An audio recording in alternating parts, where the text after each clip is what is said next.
Hey there, welcome to Mr.Cozy Bedtime True Crime Stories.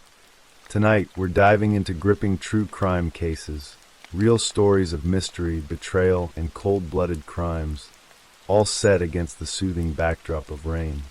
It's the perfect blend of calm and unsettling. If these cases draw you in, tap that like button, share with your fellow true crime lovers, and subscribe to join our curious community. I'm always wondering, where are you tuning in from, and what time is it for you right now? Drop it in the comments below. Now settle in, and let's dig into the darkness.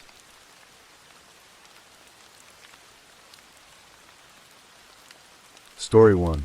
The evening of May 16, 2020, began with a desperate call for help from a remote stretch of road on the Winnebago Indian Reservation in Nebraska. A vehicle had become stuck in the mud along BIA Road 50, also known as Honey Creek Road, and the stranded passengers needed assistance. The call came from 22-year-old Cozy, Montana Featherstone Medicine Top Decorah, a young Ho-Chunk woman who had her entire life ahead of her. She was with her partner, Jonathan Daniel Rooney, and their 4-month-old son. What should have been a simple rescue turned into one of the most disturbing cases the reservation had ever seen. A tragedy that would expose the harsh reality of violence against indigenous women and leave a family shattered by unimaginable loss. Cozy was born on July 18, 1997, in Wausau, Wisconsin, the daughter of Marvin Decorah Sr. and Stella Medicine Top.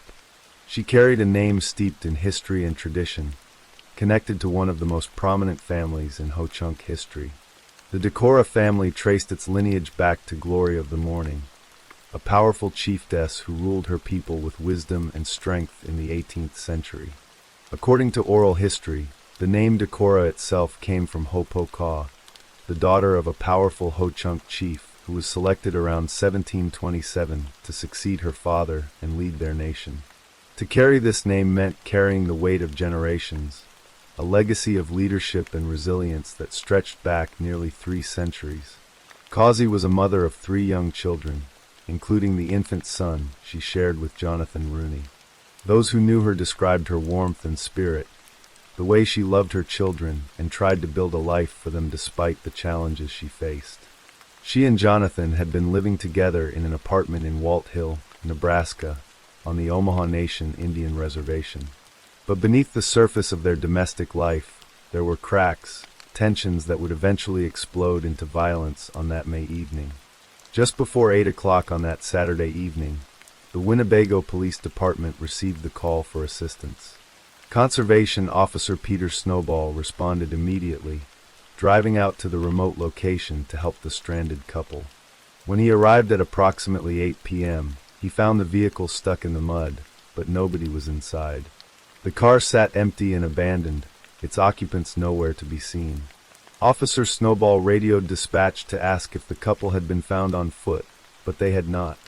When he attempted to leave the area around 9 o'clock, his own vehicle became stuck in the same treacherous mud, forcing him to walk out and meet another conservation officer, Benjamin. The 2 officers regrouped at the police station, where they learned from fire department personnel that Cozy lived in Walt Hill. They drove there with assistance from local police, checking the apartment where Cozy and Jonathan lived, but found no one home. A neighbor confirmed the couple had not returned. Something about the situation felt wrong. Why would a couple with an infant simply vanish after their vehicle became stuck? On their way back to Winnebago, the conservation officers decided to check some cabins on private property near Honey Creek Road. They arranged to meet Second Assistant Fire Chief Jonathan Grant and Fireman Kyle Abanek at the entrance to the property. At approximately 11:50 p.m., the 4 men proceeded on foot up a hill to the first cabin, which they found empty. They decided to check a second cabin on the other side of a valley, and as they moved through the timberline, Officer Snowball noticed something unsettling. A red glow on the hilltop across the valley, like the light of a fire burning in the darkness. The officers called out, but received no response. They pressed forward toward the second cabin, and as they approached, they saw a pair of black boots sitting on the south side of the structure. Officer Snowball knocked on the cabin door, and after waiting a moment, He opened it and stepped inside. What he found there would haunt him for the rest of his life. A man was lying under a blanket on a mattress with a clothed infant. When the officer's flashlight beam swept across the scene, the man sat up, and Officer Snowball immediately noticed he was completely naked. The man was Jonathan Rooney, and his first words were telling. "Where is she? Where's my clothes? Are you the rescue party?" Officer Snowball confirmed he was there to help and asked where Cozy was. Jonathan's response was casual, almost dismissive. "She went outside to get cell service." The officer looked around the cabin and saw an infant car seat, a cell phone, a wallet, a baby bag, and a can of baby formula scattered on the floor, but no pants, no underwear, no shirt belonging to Jonathan. Officer Snowball radioed dispatch at 12:10 a.m. to report he had located Jonathan and an infant, but that Cozy was still missing. He stepped back outside to regroup with the other officers and formulate a plan to find her. That was when he took a closer look at the fire that had been burning just 5 to 7 yards from the cabin. The fire pit contained a burning outhouse and a large tree branch, but there was something else, something that made Officer Snowball's blood run cold. Among the flames, he saw a round, white object and what looked like a bone lying next to it. Both Officer Snowball and Fireman Abanek agreed that the round object resembled a skull, and both noticed the fire had an odd, sickening smell that neither man could quite identify. Officer Snowball brought Assistant Fire Chief Grant over to examine the fire pit, and they quickly came to a grim conclusion. They were looking at human remains. The officers made a strategic decision not to tell Jonathan what they had found in the fire. Instead, they would transport him to the police station while they continued to search for Cozy. Jonathan emerged from the cabin with a blanket wrapped around his waist and immediately asked about his clothes. Officer Snowball told him they had not found any clothing and that he would be taken back to the police station while officers continued looking for Cozy. Jonathan picked up a wallet, cell phone, and can of baby formula, and Officer Snowball handed him the diaper bag. Assistant Fire Chief Grant then transported Jonathan and the infant back to the Winnebago Police Department.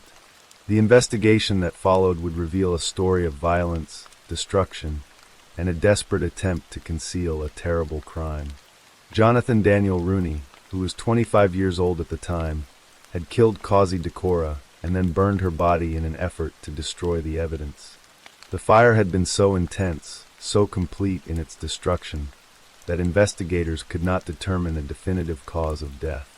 The remains had to be identified through dental records, and when those results came back, they confirmed what everyone had feared. The body in the fire pit belonged to Cozy. As Jonathan sat handcuffed and naked in the back of a police cruiser at the station, covered only by a small blanket, the full scope of what had happened began to emerge. Federal Bureau of Investigation Special Agent Samuel Roberts arrived at the Winnebago Police Department at approximately 3:08 a.m. after receiving a call that human remains had been found. By that time, conservation officers had returned to the crime scene and confirmed not only the presence of human remains in the fire pit, but also blood inside the cabin, in the doorway, and on the front porch.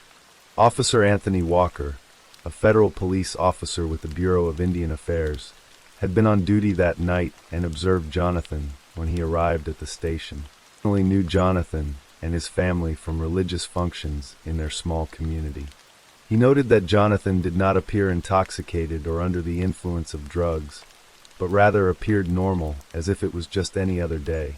Jonathan had visible physical injuries to his face, shoulder, and arm area, with scratch marks that suggested a struggle. His hands were dirty and dark, and he smelled strongly of smoke from the fire.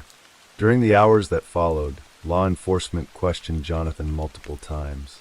In his initial statements, he claimed not to know where Cozy was, suggesting she had gone to see a friend in Sioux City. But the physical evidence told a very different story. When asked about his relationship with Cozy, Jonathan admitted that he sometimes put his hands on her, acknowledging a history of physical violence.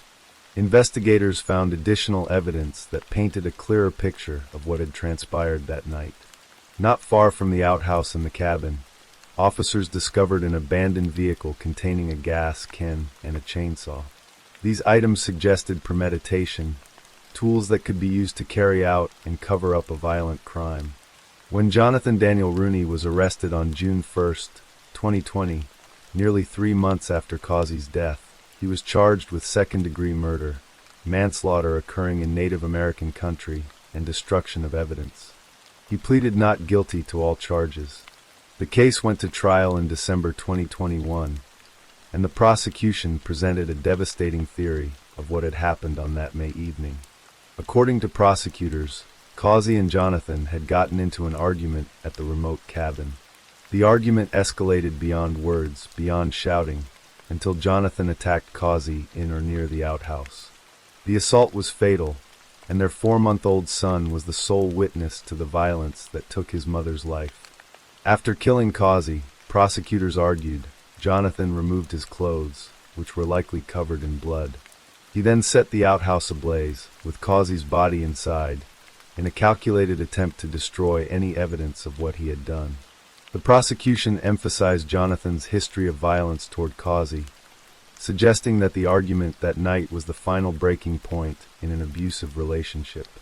The evidence presented at trial was largely circumstantial, as the intense fire had destroyed most physical traces of what had occurred.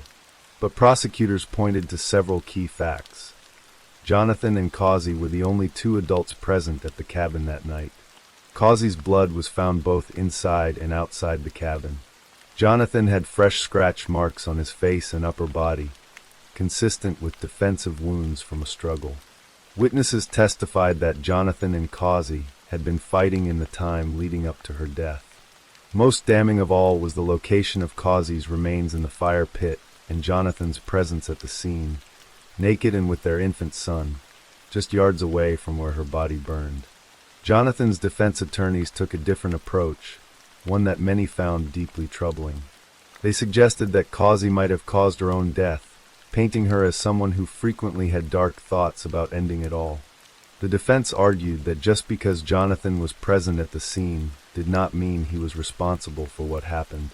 The defense also challenged the reliability of the evidence, particularly the cadaver dog alerts and phone data that prosecutors relied upon. They argued that their client was a victim of overzealous prosecution, with one defense lawyer referring to the investigation methods as the Bardstown Inquisition. The defense emphasized repeatedly that there was no body in a conventional sense, no definitive crime scene, and no physical evidence that definitively linked Jonathan to murder. Perhaps most controversially, the defense disregarded Jonathan's documented history of violence and abuse toward Cozy. They chose not to address this pattern, instead focusing on creating reasonable doubt about what had actually occurred that night. For Cozy's family, watching the defense attempt to blame their daughter and sister for her own death was agonizing. They knew the truth about Jonathan's violence, about the fear Cozy had lived with, about the pattern of abuse that had culminated in her murder. But in a courtroom, where the burden of proof rests with the prosecution, creating doubt is often enough. On December 16, 2021, after hearing all the evidence, the jury reached its verdict. Jonathan Daniel Rooney was acquitted of the second-degree murder charge, but the jury found him guilty of voluntary manslaughter, a lesser-included offense. He was also convicted of tampering with evidence for his role in burning Cozy's body and destroying the crime scene. The conviction on the manslaughter charge carried a maximum sentence of 15 years in prison, along with a possible fine of up to $250,000 and a 3-year term of supervised release. The tampering with evidence charge carried a potential penalty of up to 20 years. On March 11, 2022, Jonathan Rooney appeared before United States District Judge Robert F. Rossiter Jr. for sentencing. Cozy's family had waited nearly 2 years for this moment, 2 years of grief and anger and unanswered questions. Before the sentence was issued, they described in a victim impact statement how Cozy's death had completely upended their lives. They spoke of the hole she had left behind, of the children who would grow up without their mother, of the pain of knowing she had died in terror and violence. Judge Rossiter sentenced Jonathan Rooney to a total term of 300 months in prison, 25 years, combining the sentences for both convictions. It was the maximum sentence allowed under the charges for which he had been convicted. Jonathan maintained his innocence even as the sentence was handed down, and he filed an appeal challenging both his conviction and the length of his sentence. Jonathan's legal team raised three primary issues on appeal to the United States Court of Appeals for the Eighth Circuit. First, they challenged the denial of his motion to suppress custodial statements he had made to law enforcement on the night Cozy disappeared. Jonathan's lawyers argued that his statements should have been excluded because they were obtained in violation of his Miranda rights and were not made voluntarily. Second, the defense challenged the sufficiency of the evidence supporting the manslaughter and tampering convictions. They argued that the circumstantial nature of the case, combined with the lack of a definitive cause of death, meant the jury could not have reasonably concluded Jonathan was guilty beyond a reasonable doubt. Finally, Jonathan's attorneys argued that his sentence was both procedurally and substantively unreasonable, claiming it was too harsh given the circumstances of the case. On March 28, 2023, the Eighth Circuit Court of Appeals issued its decision, affirming Jonathan's conviction and sentence. The appellate court found that Jonathan's waiver of his Miranda rights was voluntary, considering all the circumstances surrounding the ongoing search for Cozy and the conditions in which he was held and questioned. The court explained that a close review of the record established that a jury could have reasonably concluded Jonathan was guilty of manslaughter based on the evidence presented at trial.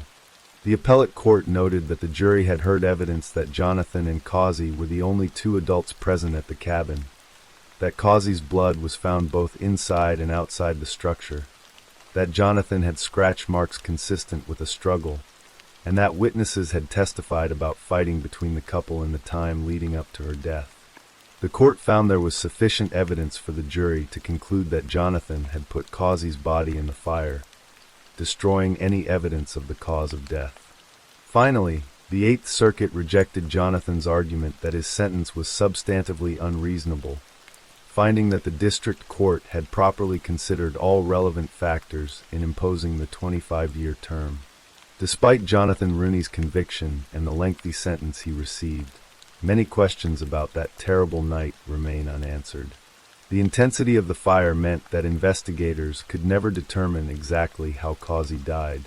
Was it the attack itself that killed her, or did she die in the fire? Did she suffer? How long did the violence last? These are questions that will haunt her family forever. There are also questions about warning signs that might have been missed and interventions that could have saved Cozy's life. Jonathan's admission that he sometimes physically assaulted Cozy suggests a pattern of domestic violence. Were there opportunities to intervene earlier? Did Cozy reach out for help that never came? The prosecution mentioned Jonathan's history of violence at trial, but it remains unclear whether Cozy ever made an official complaint or sought protection orders. The presence of the 4-month-old infant throughout the ordeal adds another layer of tragedy to the case. That child, too young to remember but forever marked by that night, witnessed his father's violence against his mother. The baby was found unharmed physically, sleeping peacefully next to his naked father in the cabin, while his mother's body burned just yards away. The psychological impact of what that child experienced, even if he cannot consciously recall it, is immeasurable. Cozy Decora's life was cut short at just 22 years old, but the legacy of strength she carried in her name lives on. She was descended from leaders and warriors, from women like Glory of the Morning who ruled with wisdom and courage. She was trying to build a life for her 3 children, trying to create something better despite the challenges and violence she faced. Her family has ensured that her memory endures not just as a victim, but as a beloved daughter, mother, and member of the Ho-Chunk Nation. They have channeled their grief into advocacy, working to prevent other families from experiencing the same devastating loss. They have kept Cozy's story alive, refusing to let her become just another statistic in the crisis of missing and murdered Indigenous women. The conviction of Jonathan Rooney brought a measure of justice, but it cannot bring Cozy back. It cannot give her children their mother, or repair the hole torn in her family's hearts. What it can do is serve as a reminder that violence against Indigenous women will not be tolerated, that their lives matter, and that those who harm them will be held accountable. On that May night in 2020, when Cozy Decora made that desperate call for help from a muddy road on the Winnebago reservation, she could not have known it would be her last. She was trying to get home, trying to care for her infant son, trying to survive another day in a relationship marked by violence. The help she called for arrived too late to save her, but not too late to seek justice for her death. Cozy's story is a tragedy, but it is also a call to action. It demands that we recognize the epidemic of violence facing Indigenous women, that we address the systemic failures that leave them vulnerable, and that we honor their lives by working toward a future where no more mothers, daughters, and sisters are lost to violence.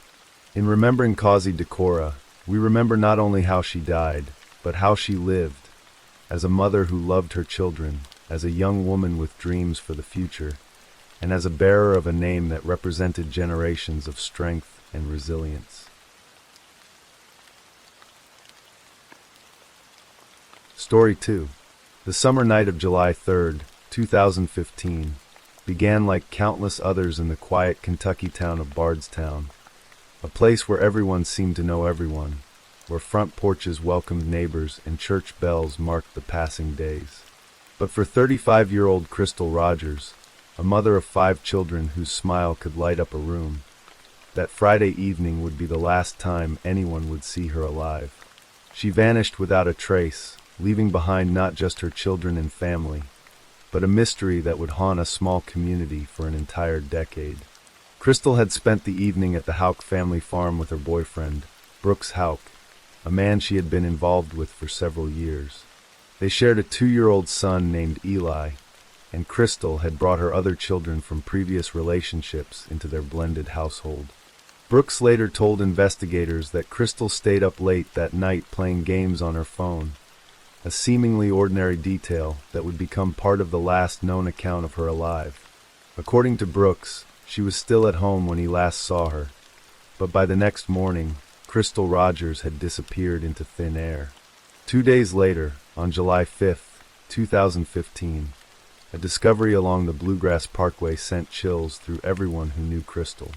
Her burgundy 2007 Chevrolet Impala sat abandoned on the side of the highway, its hazard lights still blinking in the summer heat.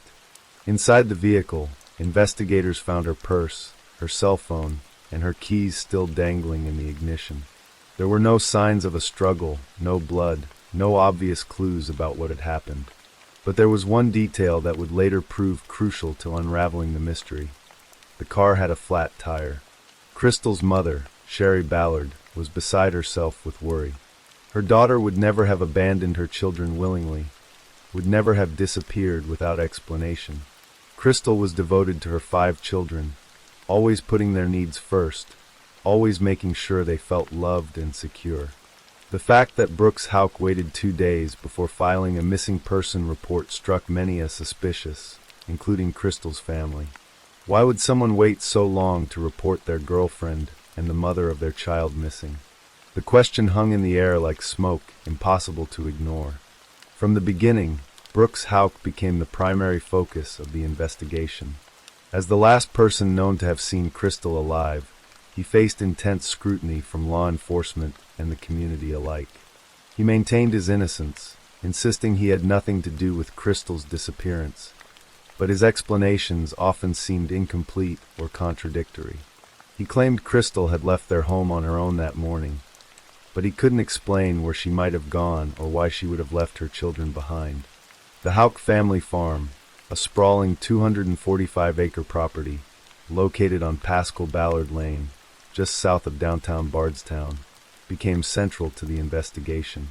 The farm, owned by Brooks' mother, Rosemary Houck, was the last place Crystal was known to be alive. The property would be searched multiple times over the years as investigators desperately sought any trace of what had happened to Crystal. As weeks turned into months and months stretched into years, Crystal's family never stopped searching. Her mother Sherry became a tireless advocate, appearing on television shows, organizing searches, and pressuring law enforcement to keep the case active. The pain of not knowing what happened to her daughter, of not being able to properly mourn or find closure, was a weight that grew heavier with each passing day. But Sherry refused to give up hope that one day the truth would emerge from whatever dark place it had been hidden. The tragedy that had befallen the Rogers family was far from over. On November 19, 2016, Crystal's father, Tommy Ballard, was out hunting on family property when someone shot and killed him. The circumstances were immediately suspicious, and authorities believed the murder was connected to Crystal's disappearance. Tommy had been one of the most vocal advocates for finding his daughter, relentlessly pursuing any lead, questioning anyone who might know something, refusing to let the case fade into obscurity. His death sent shockwaves through Bardstown and left the Ballard family reeling from yet another devastating loss. Now Sherry had lost both her daughter and her husband, both under mysterious and violent circumstances that seemed impossibly cruel. The unsolved murder of Tommy Ballard added another layer of darkness to an already heartbreaking case, and many believed his death was meant to silence his search for the truth about Crystal. For years, the case seemed to stall. Despite multiple searches of the Houck property and extensive interviews with potential witnesses, no arrests were made. Crystal's body was never found, and without physical evidence of a crime, prosecutors faced significant challenges in bringing charges. The FBI eventually took over the investigation, dedicating substantial resources to solving the mystery. Agents conducted searches involving more than 150 state and federal personnel, using cadaver dogs, excavating portions of the Houck farm, and following up on hundreds of tips. Brooks Houck continued living his life in Bardstown, maintaining custody of Eli, the son he shared with Crystal. This arrangement was agonizing for Sherry Ballard, who desperately wanted to maintain a relationship with her grandson. Court battles over visitation rights became another painful chapter in the family's ordeal, with judges eventually ruling that the hostility between the Ballard family and Houck posed too great a risk of emotional harm to the child. Sherry was denied visitation rights, cutting her off from a living connection to her missing daughter. Throughout these years, rumors and speculation swirled through Bardstown. People whispered about what might have happened on the Houck farm that July night, about whether Brooks had acted alone or had help, about where Crystal's remains might be hidden. The case became one of Kentucky's most notorious unsolved disappearances, featured on true crime podcasts and television shows, analyzed by amateur detectives across the internet. But for Crystal's family, it wasn't entertainment or a puzzle to solve. It was a living nightmare that continued day after day with no end in sight. In September 2023, nearly 8 years after Crystal vanished, the case finally cracked open. A Nelson County grand jury returned indictments against 3 men, though authorities initially kept many details sealed. Joseph Lawson, then 32 years old, was indicted on charges of conspiracy to commit murder and complicity in tampering with physical evidence. The indictment didn't initially name a victim, but the dates corresponded exactly with Crystal's disappearance, and her family confirmed they had been notified. 2 months later, in December 2023, Joseph's father, Steve Lawson, was arrested and indicted on similar charges of conspiracy to commit murder. The Lawsons were known to have connections to Brooks Houck, and as the prosecution would later reveal, they allegedly played crucial roles in helping to cover up Crystal's murder. Then came the arrest that Crystal's family had waited nearly a decade to see. Brooks Houck was taken into custody without incident at a work site and charged with murder and tampering with physical evidence. Prosecutors alleged that Houck had either killed Crystal himself or caused her death through actions showing extreme indifference to human life. The arrest brought both relief and renewed anguish for the Ballard family, who knew that convicting someone of murder without a body or crime scene would be an enormous challenge. Special Prosecutor Shane Young, who took over the case in 2022, faced the daunting task of building a murder case based entirely on circumstantial evidence. There was no body, no crime scene investigators could definitively identify, no murder weapon, and no witnesses to the actual killing. What prosecutors did have was a web of suspicious behavior, contradictory statements, and physical evidence that painted a damning picture. Cell phone data emerged as crucial evidence. Records showed Brooks Houck's movements on July 3, 2015, including trips to the family farm that didn't align with his initial statements to police. Surveillance footage from Bardstown businesses captured Houck driving to the farm before 4 in the afternoon, then leaving and returning with Crystal just before 7:30 that evening. According to Houck's own statement, he only went to the farm with Crystal once that day, but the video evidence told a different story. Prosecutors built their theory of the case around motive and opportunity. They argued that Brooks and Crystal's relationship was deteriorating, and that Brooks feared losing custody of their young son Eli. This fear, the prosecution contended, drove him to murder. Evidence presented to the grand jury revealed that Brooks had engaged in an extramarital affair shortly before Crystal disappeared. A woman testified that she had a sexual encounter with Houck in the basement of a construction site less than a month before Crystal went missing, contradicting his previous claims of being faithful. The prosecution's theory suggested that Crystal was killed on the Houck family farm, the last place she was known to be alive. Cadaver dogs had alerted to the scent of human remains on the property during searches, though no actual remains were discovered. The 200-acre farm provided countless places where someone could conceal evidence, and despite exhaustive searches over multiple years, Crystal's body remained hidden. One seemingly minor detail became pivotal in connecting the conspiracy. After Crystal's murder, someone needed to dispose of her car, and prosecutors alleged this task fell to Joseph Lawson. Joseph reportedly drove Crystal's Chevrolet Impala away from the murder scene, but fate intervened in an unexpected way. The car got a flat tire. When Joseph found himself stranded on the Bluegrass Parkway with a disabled vehicle, he called his father Steve for help. Steve Lawson then made a crucial mistake, a 13-second phone call to Brooks Houck around midnight. This brief communication would later help prosecutors establish the connection between the three men and their alleged conspiracy. Steve Lawson eventually admitted to helping his son move Crystal's vehicle after she disappeared. According to his own testimony, Joseph drove the car and Steve picked him up when it had a flat tire, leaving the vehicle on the side of the Bluegrass Parkway. Steve pleaded guilty to tampering with physical evidence for his role in moving the car. This testimony provided crucial corroboration for the prosecution's theory, though it was not allowed in the subsequent trials due to legal restrictions. The three defendants faced trial in 2025, 10 years after Crystal vanished from Bardstown. Steve Lawson was tried first, in May 2025, and was convicted of conspiracy to commit murder and tampering with physical evidence. The jury sentenced him to 17 years in prison for his role in helping to cover up the crime. Brooks Houck and Joseph Lawson were tried together in a proceeding that captivated the community. The trial, held in Bowling Green after being moved due to extensive pretrial publicity, began in late June 2025. For weeks, prosecutors presented their circumstantial case, weaving together cell phone records, witness testimony, surveillance footage, and expert analysis. Defense attorneys argued that their clients were victims of overzealous prosecution and police coercion.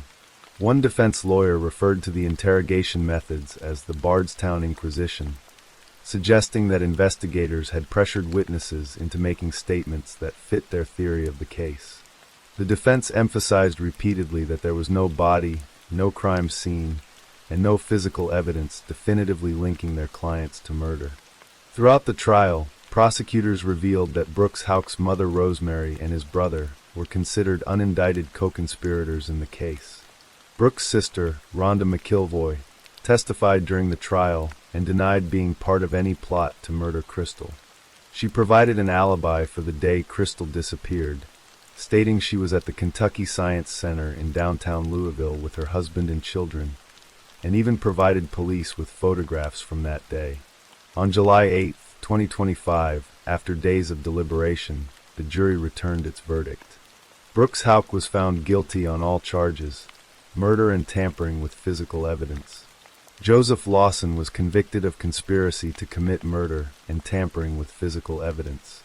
The courtroom erupted in emotion as the verdicts were read, with Crystal's family finally hearing the words they had waited a decade to hear.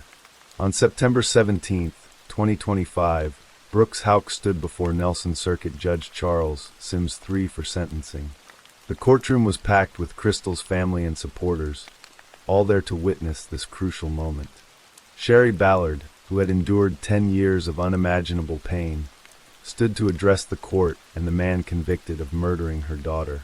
Her statement was raw and powerful, filled with the anguish of a mother who still didn't know where her daughter's remains lay. "Tell me where my daughter is," Sherry said directly to Houck, her voice carrying the weight of a decade of grief. "That's your forgiveness. I will be at every parole meeting. I will bring an army with me if that's what it takes to keep you behind bars." Judge Sims sentenced Brooks Houck to life in prison, without the possibility of parole for 25 years, effectively ensuring he would spend the rest of his life behind bars. Joseph Lawson received the maximum 25-year sentence for his role in the conspiracy. Both men maintained their innocence and filed appeals. The custody battle over Eli, the son Brooks and Crystal shared, was finally resolved in January 2026. Brooks agreed to allow his sister Rhonda McIlvoy to have permanent custody of the boy, who was now 12 years old. For Sherry Ballard, this development was bittersweet. While she was still denied direct access to her grandson, at least he was no longer in the custody of the man convicted of killing his mother. Despite the convictions and the long-awaited justice, critical questions remained unanswered. Crystal Rogers' body has never been found. Without her remains, her family cannot properly lay her to rest, cannot visit a grave, cannot have the closure that comes with a final goodbye. The question of where Crystal's remains are hidden continues to haunt everyone involved in the case. The murder of Tommy Ballard, Crystal's father, also remains officially unsolved, though many believe it was connected to his daughter's disappearance. The FBI and local authorities continue to seek information about his death, hoping that solving one case might shed light on the other. For Sherry Ballard, the pain of losing both her daughter and husband under violent and mysterious circumstances is a burden few could imagine bearing. There are also questions about the extent of the conspiracy and whether others were involved. Prosecutors identified Brooks Houck's mother and brother as unindicted co-conspirators, but no charges were filed against them. The decision not to prosecute other potential participants has left some wondering whether everyone responsible has been held accountable. The disappearance and murder of Crystal Rogers fundamentally altered the town of Bardstown. What was once a quiet, close-knit community became the subject of national media attention and true crime fascination. The case exposed divisions within the town, with some supporting the Houck family and others standing firmly with the Ballards. The heightened security at the courthouse during the trials, particularly when Rosemary Houck was present, spoke to the tensions that still simmer beneath the surface. For law enforcement, the case represented both a triumph and a challenge. Successfully prosecuting a murder without a body, crime scene, or weapon demonstrated the power of careful investigative work and the importance of building a comprehensive circumstantial case. The FBI's involvement and the dedication of resources over many years showed a commitment to solving even the most difficult cases. But the investigation also revealed how challenging it can be to bring justice when crucial physical evidence is missing. Crystal Rogers was more than a true crime story, more than a mystery to be solved. She was a daughter, a mother, a sister, a friend. She was a woman who loved her 5 children fiercely, and who deserved to watch them grow up, to see them graduate and get married and have children of their own. Instead, her life was cut short at 35, stolen away on a summer night in 2015. Her mother Sherry's transformation from grieving mother to tireless advocate ensured that Crystal's case never faded from public consciousness. Through television appearances, interviews, and constant pressure on law enforcement, Sherry kept her daughter's name alive and kept the investigation moving forward. Her strength in the face of incomprehensible loss became an inspiration to other families dealing with missing loved ones. The case also highlighted the particular challenges of prosecuting murders without bodies, raising awareness about how such cases require different investigative approaches and legal strategies. The successful convictions in Crystal's case may provide a roadmap for other jurisdictions facing similar situations. As the years pass and the appeals process unfolds, one truth remains constant. Crystal Rogers has never been forgotten. Her smile, captured in photographs that her family shared with the media over the years, continues to remind everyone of the vibrant woman who was lost. Every July 3rd, when the anniversary of her disappearance arrives, the community of Bardstown remembers. They remember a mother who loved her children, a daughter who was cherished by her family, and a woman whose life mattered. Somewhere in the rolling hills and farmland of Kentucky, Crystal's remains lie hidden. Her family continues to hope that one day, someone will reveal where she is, allowing them to finally bring her home. Until that day comes, they carry her memory forward, ensuring that Crystal Maria Rogers will never be reduced to just another cold case statistic, but will always be remembered as the beloved mother and daughter whose disappearance and murder shook a small Kentucky town to its core. The convictions of Brooks Houck, Joseph Lawson, and Steve Lawson brought a measure of justice after 10 long years. But for Sherry Ballard and the rest of Crystal's family, true closure remains elusive. As Sherry made clear in her powerful victim impact statement, they will never stop asking the question that haunts them every single day. Where is Crystal Rogers?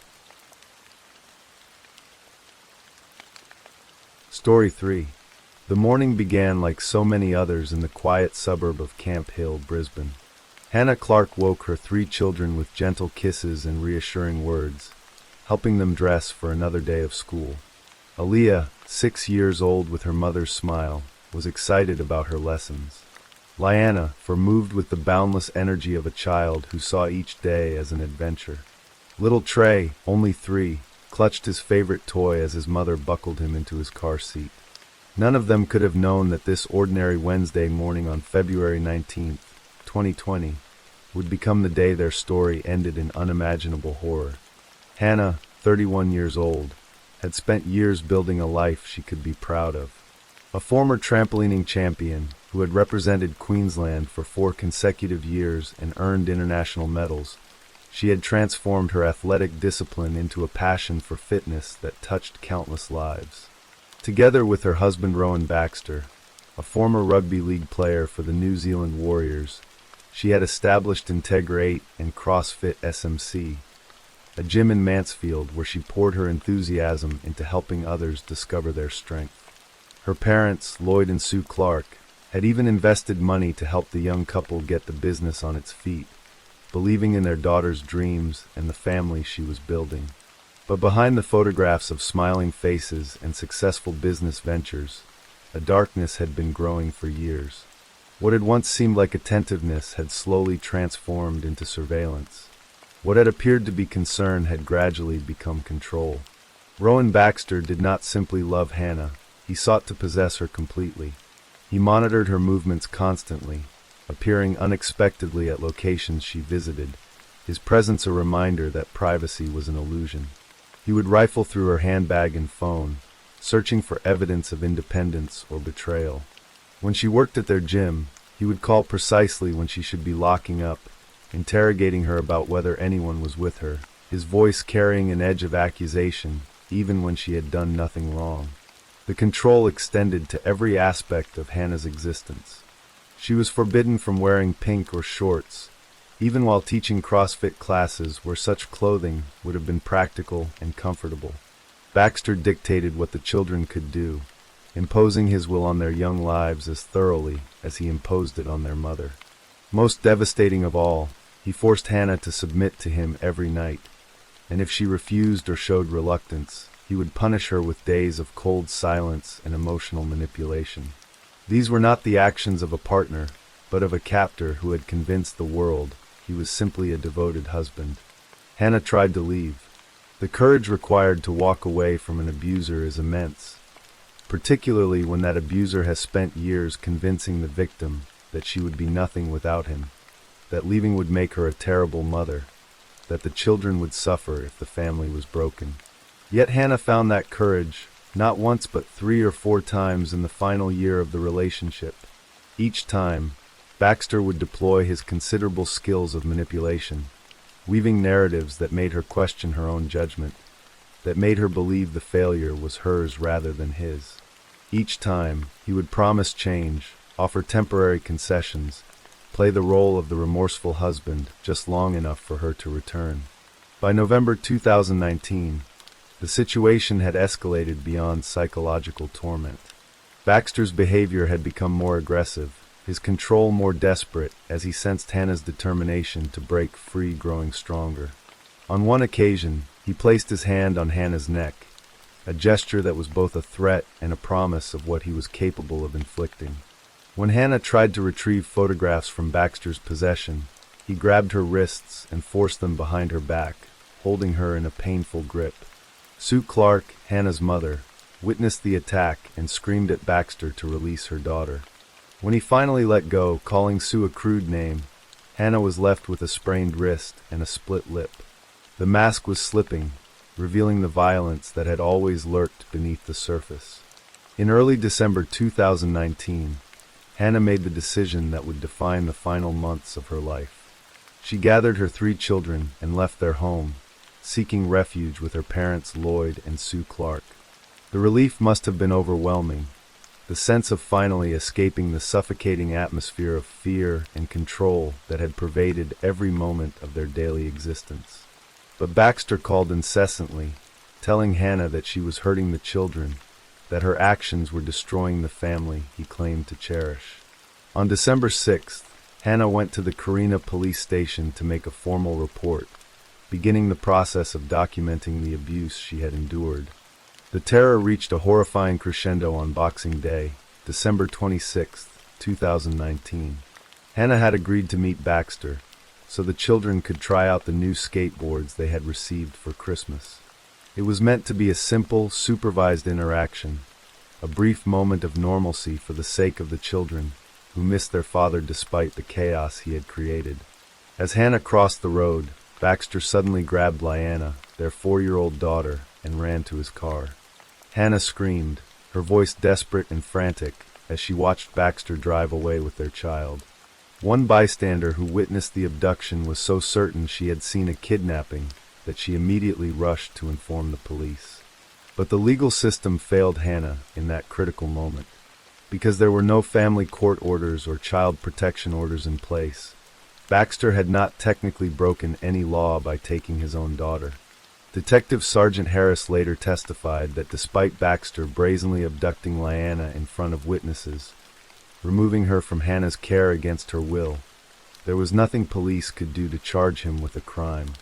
The action was considered disturbing enough to warrant a domestic violence order, but Baxter himself remained free. He kept Lyanna for 3 days, taking her to a friend's house in New South Wales. The friend, displaying the same callousness as Baxter, sent Hannah a text message telling her this was her fault, that she should not have kept the children from their father. The psychological torture of not knowing where her daughter was, whether she was safe, whether she would ever see her again, was unbearable. When Lyanna was finally returned, Hannah obtained a domestic violence order against Baxter. The order was supposed to protect her and the children, to create a legal barrier between them and the man who had demonstrated such contempt for their safety and well-being. In late January 2020, the order was varied at the Holland Park Magistrates Court, allowing Baxter to regain access to his children. He had successfully presented himself as a reasonable father who simply wanted to be part of his children's lives, hiding the calculating cruelty that defined his true nature. The custody negotiations revealed the depth of Baxter's obsession. Through mediation, Hannah offered him 165 days of custody per year, a generous arrangement that would have given him significant time with the children. The offer was so reasonable that even Baxter's own lawyer advised him to accept it. But Baxter refused to sign the consent order that would make the agreement legally binding. He demanded 50-50 custody, equal shared care, and he would accept nothing less.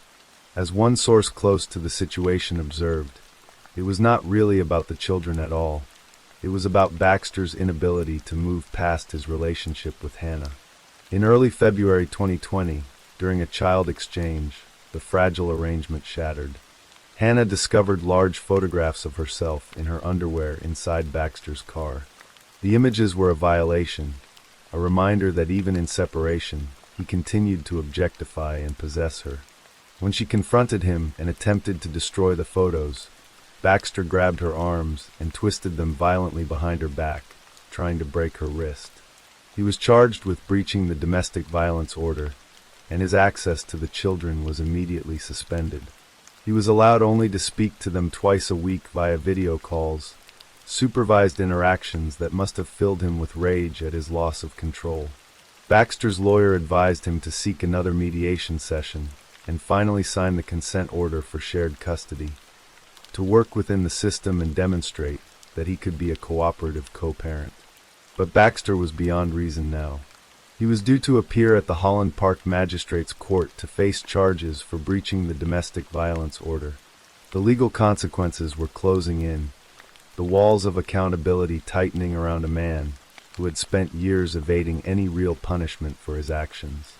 In his twisted logic, if he could not have Hannah and the children on his terms, if he could not control and dominate them as he believed was his right, then no one would have them at all. On the morning of February 19th, 2020, Hannah followed her routine. She was staying with her parents in their Brisbane home, finding safety and support in the people who had loved her since birth. She loaded Aaliyah, Lyanna, and Trey into her car, preparing to drive them to school. The children chattered and laughed, innocent of the danger that was about to destroy their world.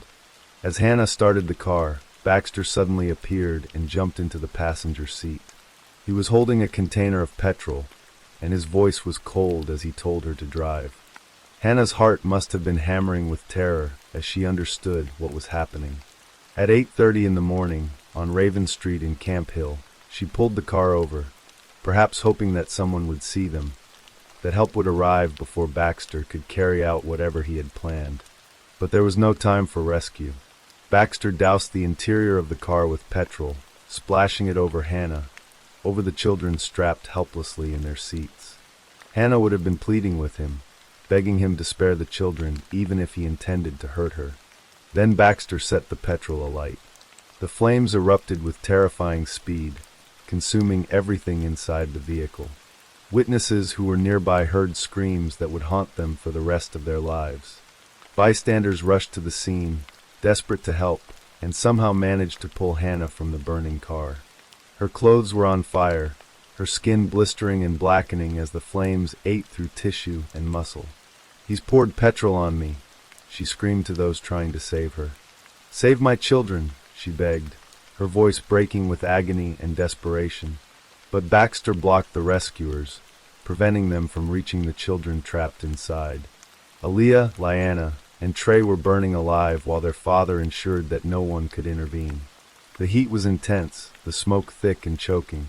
One passerby who attempted to reach the car suffered facial burns from the ferocity of the fire. Inside the vehicle, the 3 children died, their small bodies unable to withstand the flames. As the car continued to burn with his children inside, Baxter grabbed a knife and stabbed himself to death. Emergency responders arrived to find him lying near the vehicle, beyond any possibility of revival. Hannah was rushed to the Royal Brisbane Hospital with burns covering 97% of her body. Only the soles of her feet remained unburned, a cruel detail that emphasized the totality of her suffering. The doctors did everything they could, but the damage was catastrophic. Hannah Clark died that evening, surrounded by the family who had tried so hard to protect her, having endured hours of unbearable pain.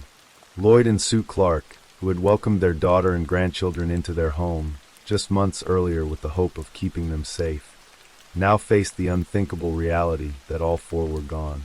Australia was forced to confront uncomfortable truths about domestic violence and the systems meant to protect victims.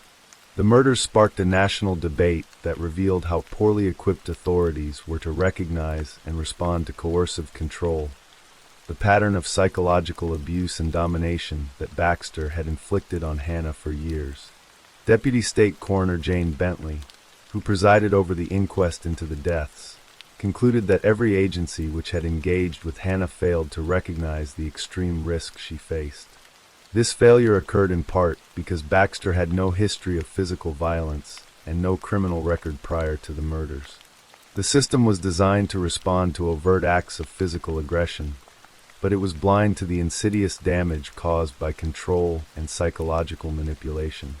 The coroner found that even if authorities had fully understood the danger, it was unlikely they could have stopped Baxter from executing his murderous plans. He was not mentally ill, Magistrate Bentley stated. He was a master of manipulation, who had spent years perfecting his ability to present one face to the world while inflicting cruelty in private.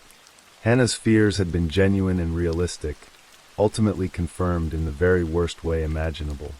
There had been a missed opportunity to charge Baxter after he breached the domestic violence order in early February, but overall, the support provided to Hannah was deemed adequate and appropriate given the understanding and resources available at the time. The tragedy revealed not individual failures but systemic ones, gaps in laws and training and awareness that left vulnerable people exposed to lethal danger. Sue Clark described how Baxter had controlled what Hannah wore, where she went, who she spoke to, turning her life into a prison without bars. The Clarks pushed for landmark reforms in how police and courts respond to domestic violence. Magistrate Bentley recommended the creation of a specialized police station model with dedicated officers, support workers, child safety personnel, and legal advisors to provide comprehensive assistance to victims. She cited evidence that such stations in countries like Brazil and India had reduced female homicide rates, offering hope that systemic change could save lives where individual interventions had failed. The coroner also called for better training for police, prosecutors, defense lawyers, and judges to recognize the warning signs of coercive control and understand its correlation with intimate partner homicide. Hannah's story became a catalyst for legislative change across Australia. Her parents advocated tirelessly for coercive control to be recognized as a criminal offense, arguing that waiting for physical violence before intervening was tantamount to waiting until it was too late. They explained that the most reliable indicator of homicide risk was not bruises or broken bones, but the amount of control a perpetrator exercised over a victim. Research had shown for years that separation was the most dangerous time for victims of coercive control, that leaving an abuser who had built their identity around domination often triggered a violent response. Hannah had been trying to protect herself and her children by leaving Baxter, but the very act of asserting her independence had sealed their fate. The fitness community that Hannah had been such a vibrant part of honored her memory with tributes and workouts dedicated to her name. Hannah Clark had been a trampolining champion, a fitness instructor, a businesswoman, a daughter, and above all, a mother who loved her children with a fierceness that never wavered even in her final moments. When the flames consumed her, her last coherent words were pleased to save Aaliyah, Lyanna, and Trey.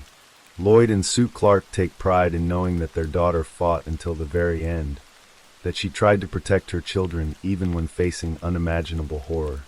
Hannah's warrior spirit, forged through years of athletic competition and strengthened by her determination to escape abuse, shone brightest in those final moments when she refused to accept her fate quietly. The question that haunts everyone who learns Hannah's story is how this could have been prevented. The domestic violence order, the police reports, the custody negotiations, the criminal charges against Baxter for breaching the order, all of these were pieces of a system that should have protected Hannah and her children, but ultimately proved inadequate against a man who had decided that if he could not control them, they should not exist. Magistrate Bentley's conclusion that Baxter was likely unstoppable once he had made his decision offers little comfort. Only the cold acknowledgement that some people are willing to destroy everything rather than accept that other human beings have the right to make their own choices. On average, one Australian woman is murdered every 9 days by a current or former partner, and police respond to a domestic violence call every 2 minutes. Hannah Clark's death was not an isolated tragedy, but part of a pattern of violence that continues to devastate families across the country and around the world. The morning of February 19th, 2020, began with Hannah Clark preparing breakfast for her children and ended with all four of them gone, their lives stolen by a man who believed he owned them. In the years since, their story has become a rallying cry for change, a reminder that protecting victims of domestic violence requires more than restraining orders and court appearances. It requires a fundamental shift in how society understands power and control in relationships, how institutions recognize warning signs before violence erupts, and how communities support those trying to escape situations that have become dangerous. Hannah Clark deserved better from the systems meant to protect her. Her children deserved to grow up safe and loved. That they did not is a failure that should weigh on everyone who has the power to create change and chooses not to use it. Story 4. In the summer of 2012, Star City, West Virginia, was the kind of place where teenage friendships felt like they would last forever. The small town, nestled in the Appalachian foothills just south of Morgantown, was home to close-knit communities where everyone knew their neighbors and high school bonds ran deep. For Skylar Annette Neese, a bright 16-year-old with an infectious laugh and a reputation for kindness, her two best friends were the center of her social world. Shalia Eddy and Rachel Schoaf were not just friends but confidants, the kind of girls who spent hours together talking about boys, school drama, and dreams for the future. They posted photos on social media, made inside jokes, and created the kind of memories that define adolescence. But beneath the surface of their friendship, something dark was growing. A resentment so profound that it would lead to one of the most shocking crimes in West Virginia history. Skylar was born on February 10th, 1996, to Mary and Dave Neese, a couple who had waited years for a child and cherished their daughter with a devotion that defined their lives. She grew up in a modest apartment in Star City, where her bedroom window overlooked the parking lot and where she filled her space with the typical trappings of teenage life: posters, photos of friends, makeup scattered across her dresser. Those who knew her described a girl who was friendly and outgoing, someone who worked part-time at a local Wendy's and took her responsibilities seriously even while navigating the complicated social landscape of high school. Her friendships with Shalia and Rachel seemed unbreakable. The three girls were inseparable throughout their freshman and sophomore years at University High School, posting photos together on Twitter and planning sleepovers and late-night adventures. But as the school year progressed and summer 2012 arrived, cracks began to appear in the foundation of their friendship. There were tensions, arguments that Skylar's parents noticed, but assumed were the normal ups and downs of teenage relationships. What they could not have known was that Shalia Eddy and Rachel Schoaf were harboring something far darker than typical adolescent conflict. On the evening of July 5th, 2012, Skylar finished her shift at Wendy's and returned home to the family apartment.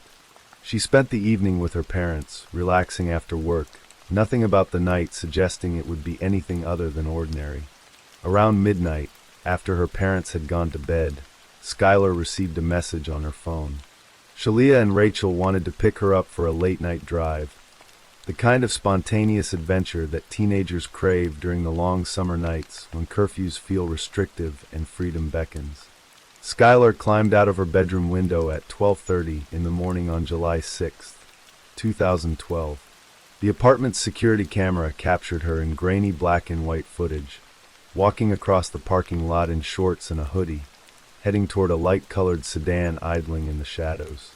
She got into the car, Shalia Eddy's vehicle, and the footage shows the sedan pulling away and disappearing into the darkness. It was the last time anyone would see Skylar Neese alive. Her parents woke the next morning to an empty apartment. Skylar's bedroom window was still open, a detail that immediately alarmed her father. She had not taken her cell phone charger, her contact lenses, or the solution she needed for them, items she would have grabbed if she had been planning to be away from home for any length of time. Dave Neese felt a knot of fear tighten in his chest. Something was wrong. He and Mary began calling Skylar's friends, starting with Shalia and Rachel. Both girls claimed they had no idea where Skylar was. They expressed concern, posted worried messages on social media, and joined in the search efforts that were beginning to organize in the community. On Twitter, they wrote heartfelt pleas for Skylar to come home, tagging photos of their missing friend with hashtags that spread across the internet. "Please come home," they wrote, their words dripping with a false sincerity that would later sicken everyone who read them. The Nice family reported Skylar missing to the Star City Police Department, but their desperation collided with bureaucratic obstacles. At the time, West Virginia law required a 48-hour waiting period before a teenager could be officially classified as missing. An Amber Alert could not be issued immediately because there was no evidence of an abduction or danger, just a teenage girl who had climbed out of her window in the middle of the night. Law enforcement initially treated Skylar as a runaway, a classification that enraged her parents, who insisted their daughter would never simply disappear without telling them. Mary and Dave Nice took matters into their own hands. They printed thousands of flyers with Skylar's photo, her bright smile captured in happier times, and plastered them across Monongalia County. They organized search parties, contacted media outlets, and posted pleas on social media, begging anyone with information to come forward. Days turned into weeks, and the silence was unbearable. There were no credible sightings, no phone calls, no ransom demands. Skylar had simply vanished. Meanwhile, Shalia Eddy and Rachel Schoaf continued to play the role of grieving friends. They attended vigils, comforted Skylar's parents, and spoke to investigators, providing a timeline of events that seemed to clear them of any involvement. They claimed they had picked Skylar up that night to drive around and smoke marijuana, a common teenage activity that did not seem particularly suspicious. They said they had dropped her off about an hour later near her apartment, and that was the last time they had seen her. Investigators had no reason to disbelieve them, at least not initially.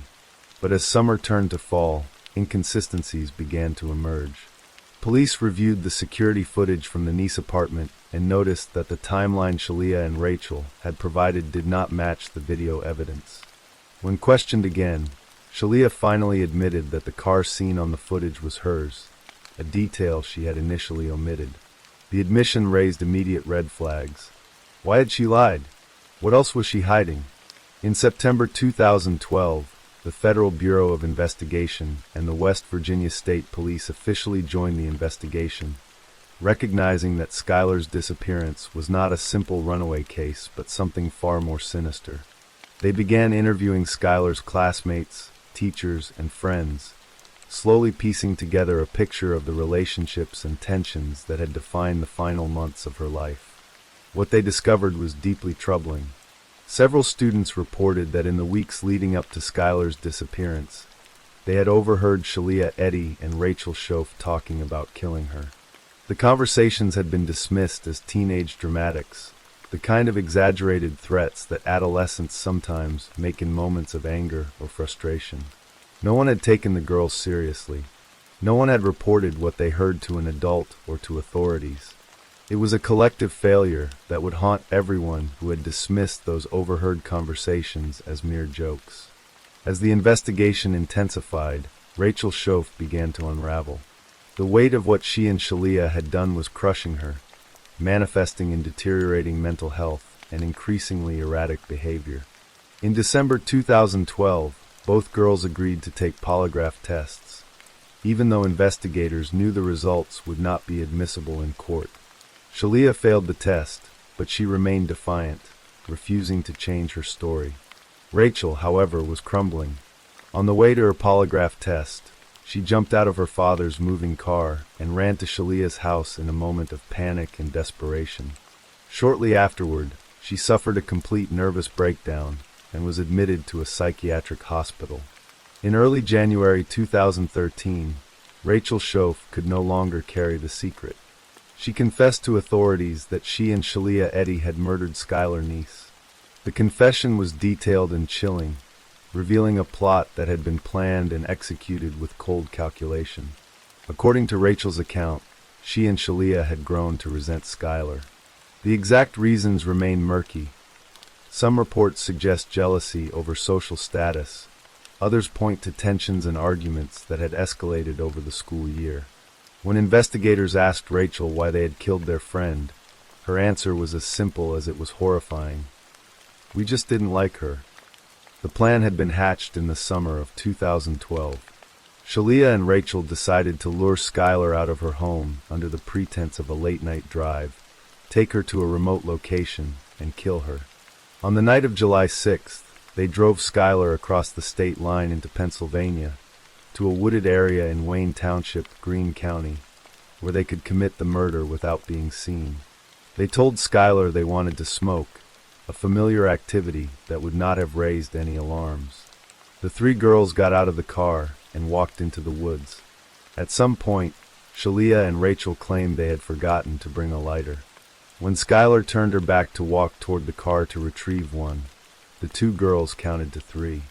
On 3, they attacked. They had brought kitchen knives from their homes, and they used them without hesitation. Skylar fought back desperately, managing to wrangle one of the knives from Rachel's hand, and even cutting Rachel's leg in the struggle. But there were 2 of them and only one of her, and they stabbed her over and over again, more than 50 times, until she stopped making any noise. The brutality of the attack was almost incomprehensible. This was not a crime of passion or a moment of rage. It was sustained, methodical violence inflicted by 2 people who had once called Skylar their best friend. After Skylar was dead, Shalia and Rachel attempted to dig a hole to bury her body, but the rocky Pennsylvania soil proved too difficult to penetrate. Instead, they covered her corpse with branches, leaves, and brush, hiding it as best they could before driving back to West Virginia. They cleaned the blood from the car, disposed of their bloody clothing, and returned to their lives as if nothing had happened. For the next 6 months, Skylar's body lay in those woods, hidden beneath the leaves, while her parents searched desperately and her killers posted tributes to her on social media. Rachel's confession led investigators to the site in Wayne Township. On January 16, 2013, authorities recovered skeletal remains from beneath the brush. Scientific analysis confirmed what everyone already feared. The remains were those of Skylar Neese. She had been dead since the night she climbed out of her bedroom window, her life stolen by the 2 people she trusted most. The legal proceedings moved swiftly. On May 1, 2013, Rachel Schoaf pleaded guilty to second-degree murder. In her plea agreement, she admitted to unlawfully, feloniously, willfully, maliciously, and intentionally causing the death of Skylar Neese by stabbing her and causing fatal injuries. She was sentenced to 30 years in prison with the possibility of parole after 10 years. Shalia Eddy was more defiant. On September 4, 2013, West Virginia prosecutors publicly identified her as the second perpetrator and announced she would be tried as an adult. She was indicted on charges of kidnapping, first-degree murder, and conspiracy to commit murder. She pleaded not guilty, but the evidence against her was overwhelming. DNA evidence linked her to the crime scene, and Rachel's testimony provided a detailed account of her role in the murder. Eventually, Shalia changed her plea, and she too was convicted. She was sentenced to life in prison with the possibility of parole after 15 years. In May 2023, Rachel Schoaf became eligible for parole and appeared before the West Virginia Parole Board. Mary and Dave Neese attended the hearing, determined to ensure that their daughter's voice was heard.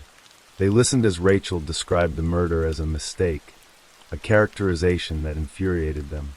Dave Neese spoke directly to the board, his voice filled with barely controlled rage. She had every chance in the world to back out of that, and she chose not to. So she didn't make a mistake, she made a choice. The parole board denied Rachel's request, and she remains incarcerated. Shalia Eddy, meanwhile, will not be eligible for parole until 2028. She remains in a West Virginia correctional facility, her name forever associated with one of the most senseless murders in the state's history. The murder of Skylar Neese had reverberations far beyond the courtroom. Her case exposed gaps in West Virginia's missing persons laws, leading to the passage of Skylar's Law in 2013. The legislation modified the state's Amber Alert system to allow for immediate public announcements when any child is reported missing and believed to be in danger, eliminating the 48-hour waiting period that had delayed the search for Skylar. It was a small measure of justice, ensuring that no other family would have to wait helplessly while precious hours slipped away. The question that haunts everyone who learns about this case is the simplest and most unanswerable. Why? Why would two teenage girls plan and execute the murder of their best friend? The motive, we just didn't like her, feels inadequate, a hollow explanation for an act of such profound cruelty. Some have speculated about jealousy, about secrets that Skylar may have known, about the toxic dynamics that can develop in teenage friendships when insecurity and resentment fester unchecked.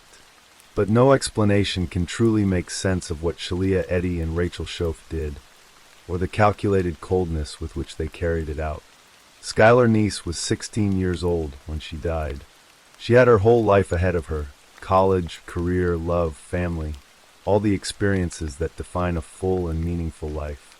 Instead, her story ends in a wooded area in Pennsylvania, her last moments filled with terror and betrayal as the two people she trusted most in the world turned on her with knives.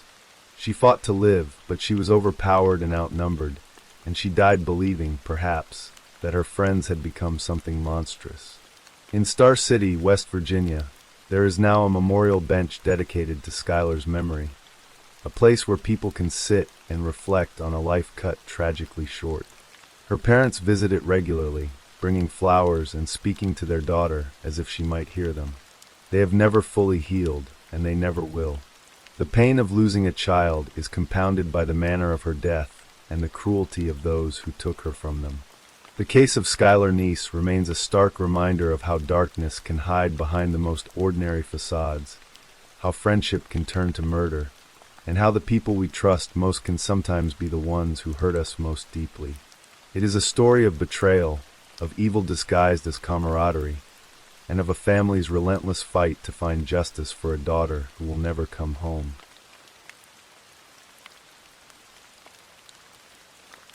Story 5. On a crisp Monday morning in November 2003, the suburban landscape of Powder Springs, Georgia, hummed with the ordinary rhythm of American life. The Oakwind subdivision, a freshly developed cluster of homes nestled in Cobb County, just northwest of Atlanta, represented the kind of dream that drew young families to the area. New construction, spacious lots, and the promise of a fresh start in a safe neighborhood. At the heart of that promise stood a model home, carefully staged with furniture and decorated to help prospective buyers envision their future.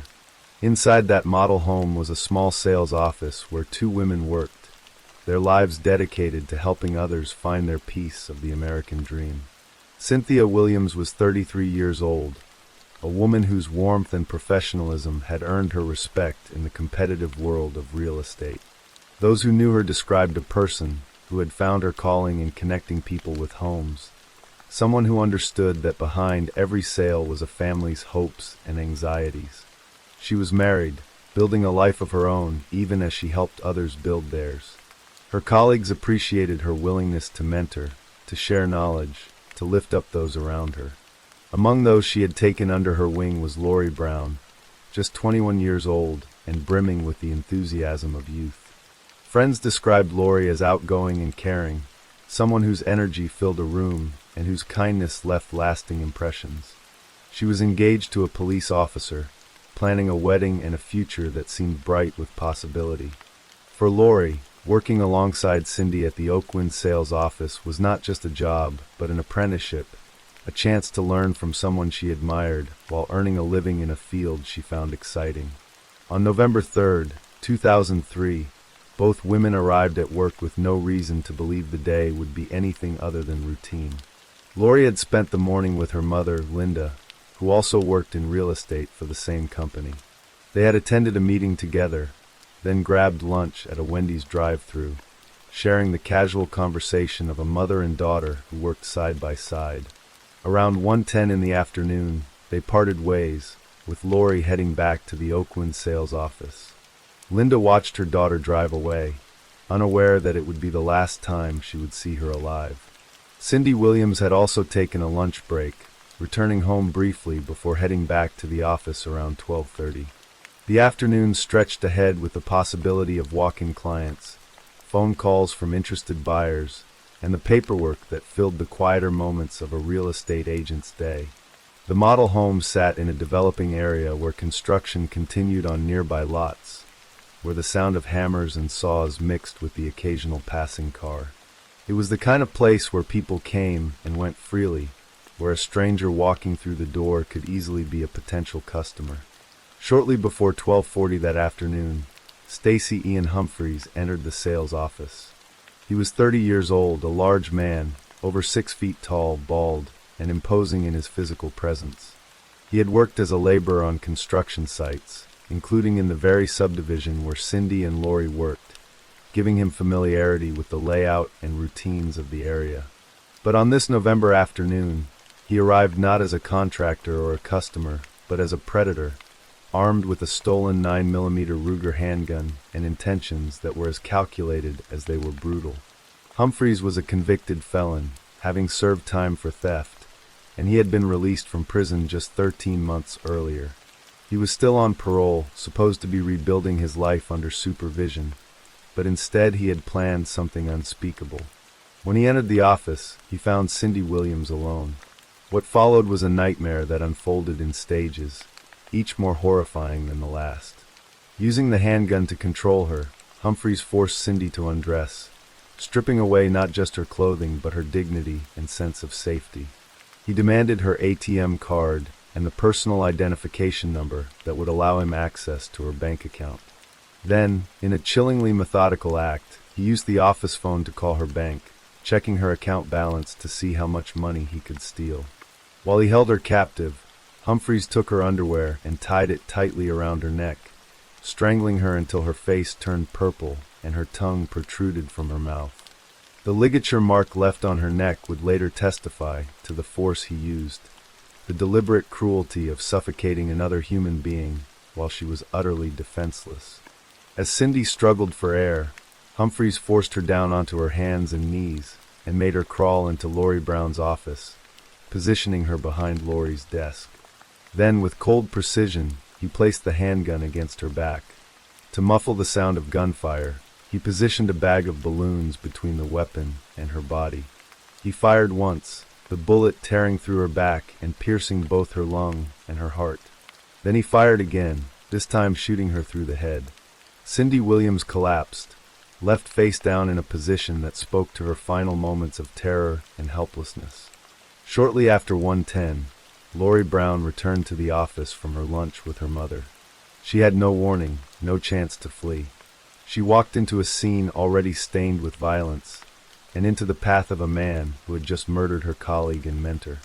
Humphreys repeated his grotesque ritual with Lori. He forced the young woman to undress, demanded her ATM card and PIN, and called her bank to check her balance. Then he made her kneel on the floor with her head facing down. Standing over her, he used both the bag of balloons and Lori's own folded blouse to muffle the sound as he fired a single shot through her head. She died instantly, her dreams of a wedding and a future with her fiancé extinguished in a moment of senseless brutality. After killing both women, Humphreys dragged Lori's body to her desk and collected what he had come for: their driver's licenses, ATM cards, and credit cards. Neither woman had sustained defensive wounds, a heartbreaking detail that underscored how completely they had been controlled and overpowered. At approximately 1:30 in the afternoon, Humphreys left the scene, driving away in his black Dodge Durango as if nothing had happened. The bodies were discovered later that afternoon when a builder arrived at the sales office and found the door unlocked. He walked inside, perhaps calling out for Cindy or Lori, and instead found a scene that would haunt him for the rest of his life.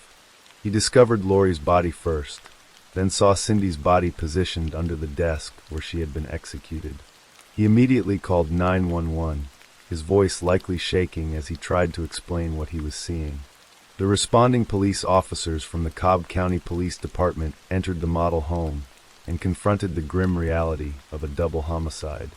Sergeant Eddie Herman, who would later describe the scene as brutal and almost inhumane, began coordinating what would become an intensive investigation. The crime scene investigators meticulously documented everything: the positions of the bodies, the ligature mark on Cindy's neck, the absence of shell casings despite clear evidence of gunfire, the missing wallets and bank cards. They found paper with indentations of numbers on it, suggesting someone had written down information, possibly the pins that the killer had forced his victims to reveal.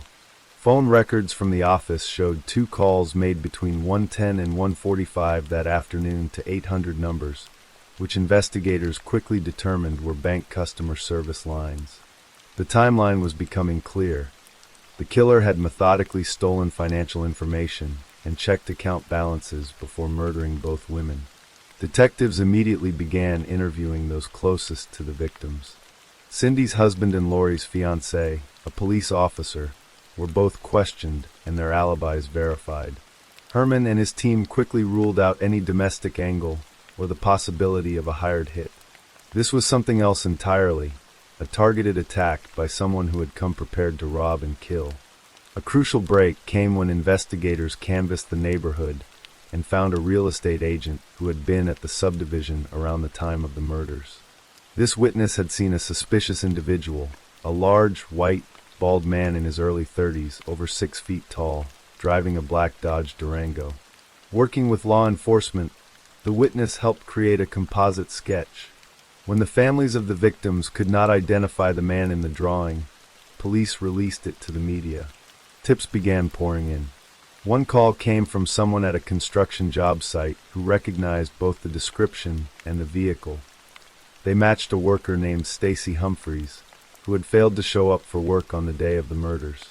More compelling still, Humphreys had previously worked at the Oakwind subdivision, giving him intimate knowledge of the sales office and the routines of the real estate agents who worked there.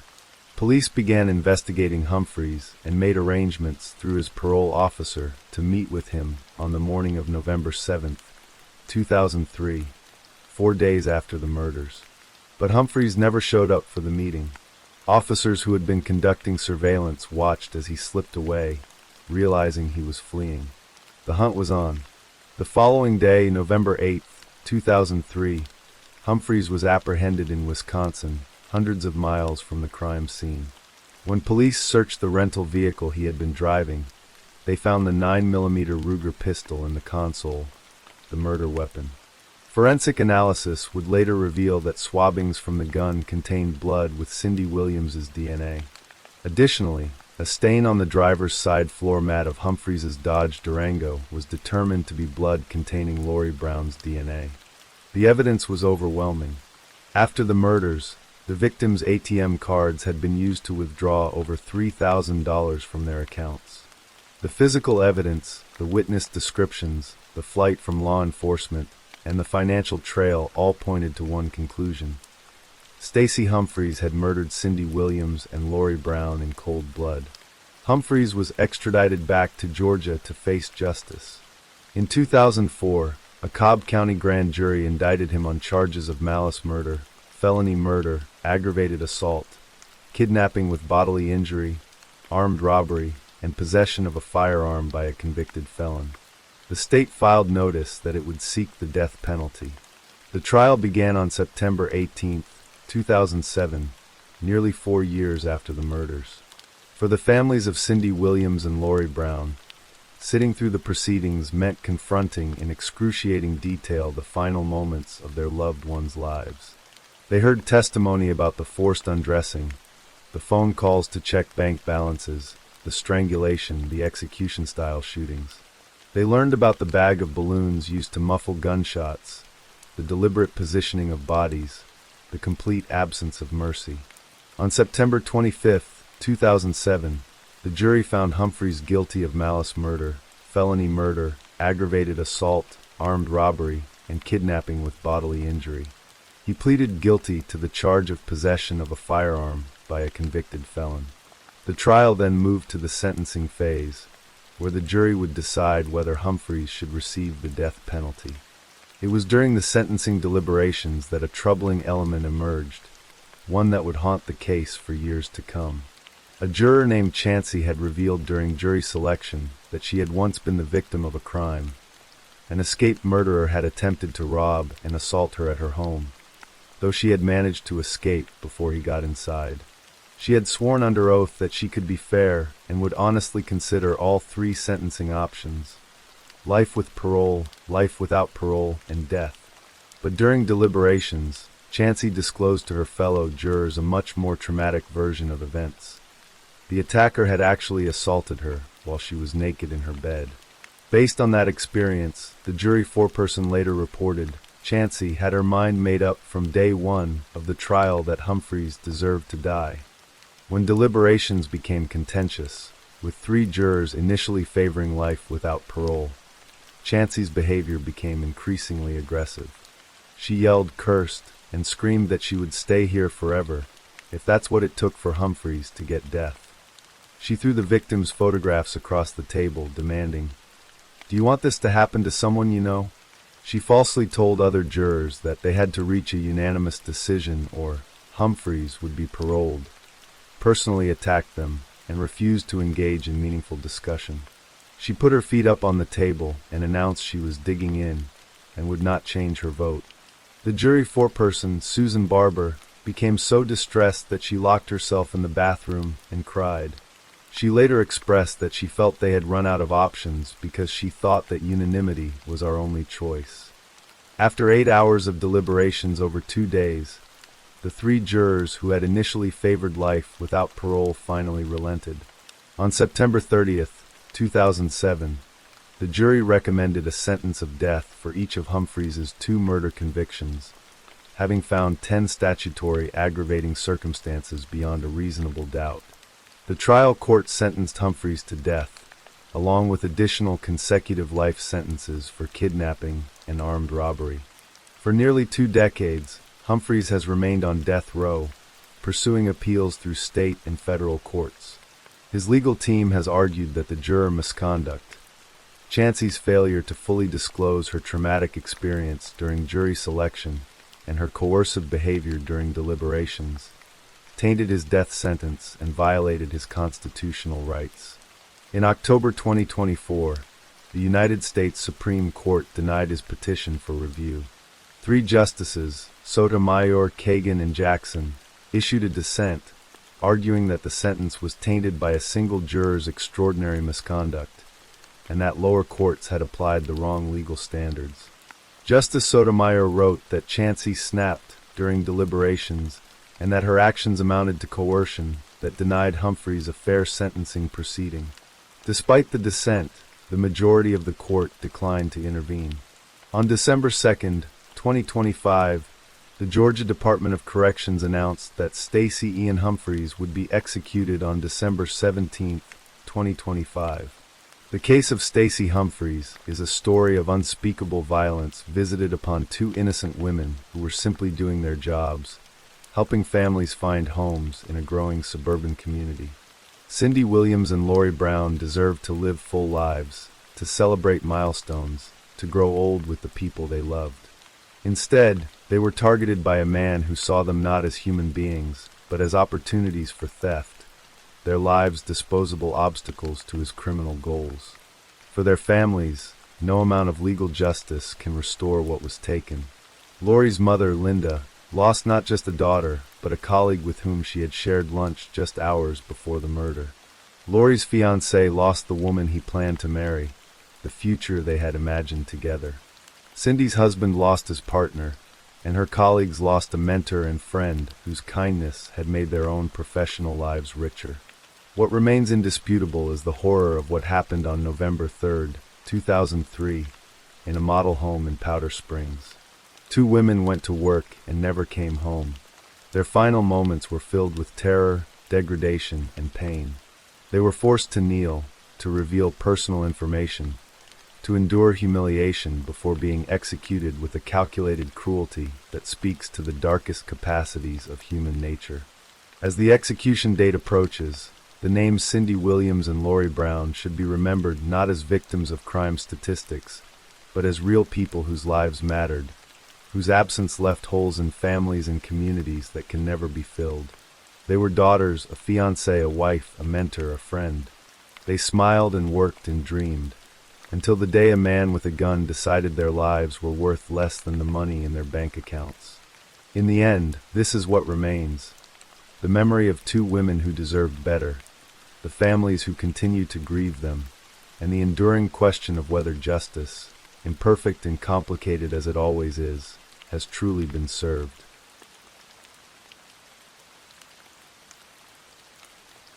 Story 6. The early morning darkness of July 31st, 2017, held the promise of an ordinary Monday in the small Brazilian town of Ipira, Goiás. At precisely 5:31 a.m., a car pulled out of a quiet driveway, carrying a young family on a journey they had made countless times before. Inside sat 35-year-old Vanessa Camargo Suarez, 5 months pregnant with her second child, her husband Horacio Rosendo de Araújo Neto, and their sleeping toddler son, just 1 year and 9 months old. The 140-mile drive to Goiânia was part of their weekly routine, a carefully choreographed balance between Vanessa's career and their family life. But this Monday morning would not end in the usual way. By the time the sun rose over the highway, Vanessa would be dead, and a small town would be left grappling with a crime so calculated and cold that it would shake their community to its core. Vanessa had been born in Ipira on December 24, 1988, a Christmas Eve baby who brought light into her mother's life. Her father died when she was just 2 years old, leaving her mother, Nilva Maria Suarez, to raise Vanessa and her older sister Bruna alone. The loss shaped the family profoundly, binding the three women together in mutual support and resilience. Nilva worked in agriculture, modeling diligence and determination for her daughters, instilling in them values of education and hard work despite the hardships they faced. Vanessa embraced those lessons with remarkable dedication.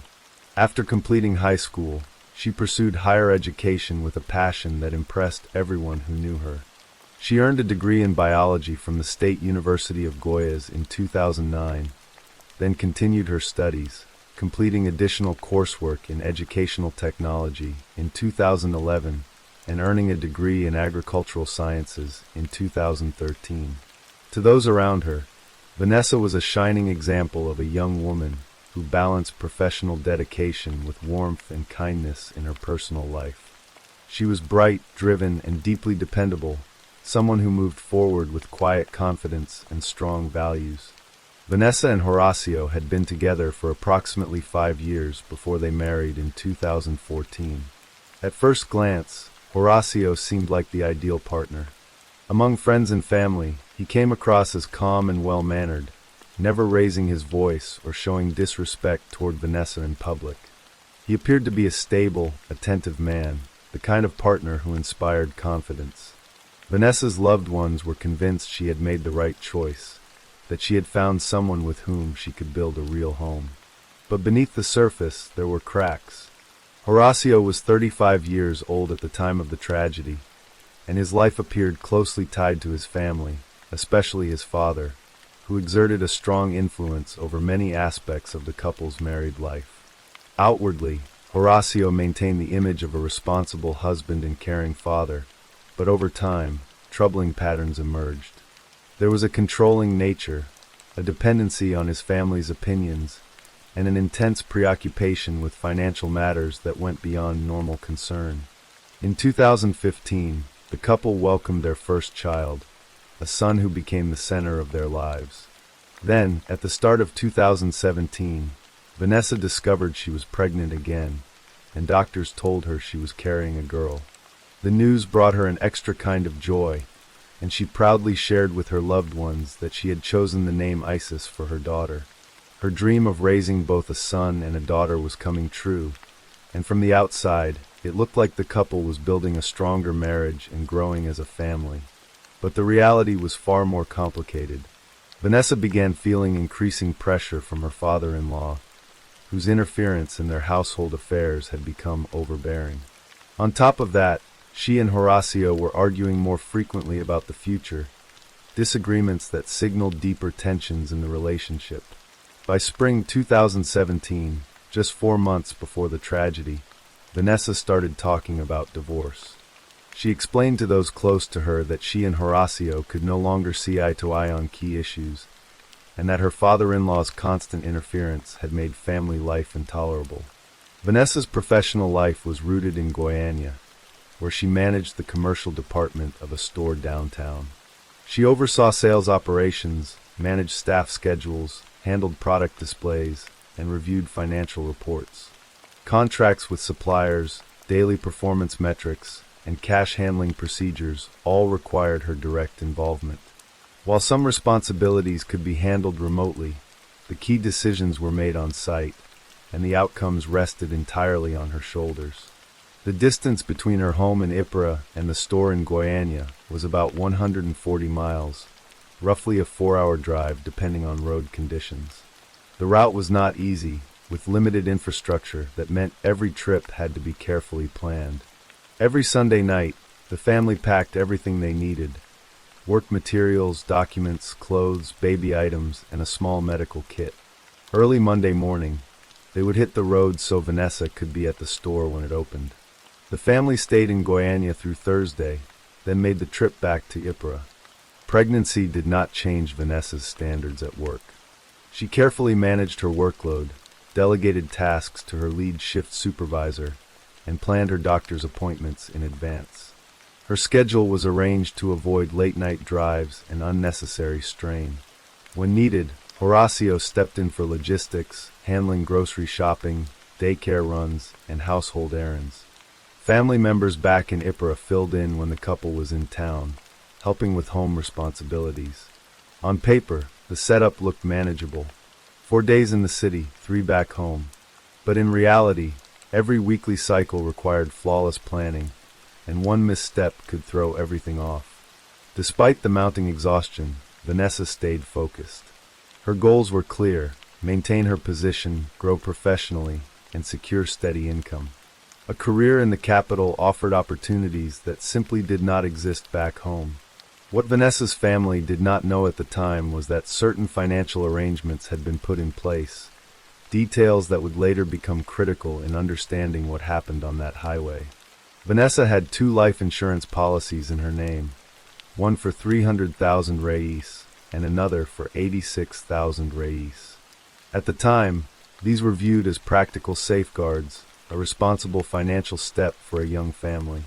The listed beneficiaries were her husband, her sister, and her son. One of the policies carried a notably higher payout in cases of violent death.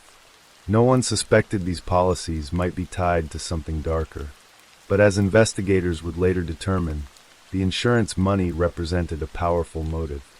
For Horacio, the breakdown of the marriage meant potential financial losses and the end of his role as the head of the household. In contrast, the death of his wife would bring in a sizable insurance payout and eliminate the looming legal disputes over property and custody. On the evening of July 30th, 2017, everything in the house seemed calm. The family finished packing, double-checked the departure time to avoid morning traffic, and ensured that phones were charged and cash and cards were packed separately. Nothing seemed out of the ordinary.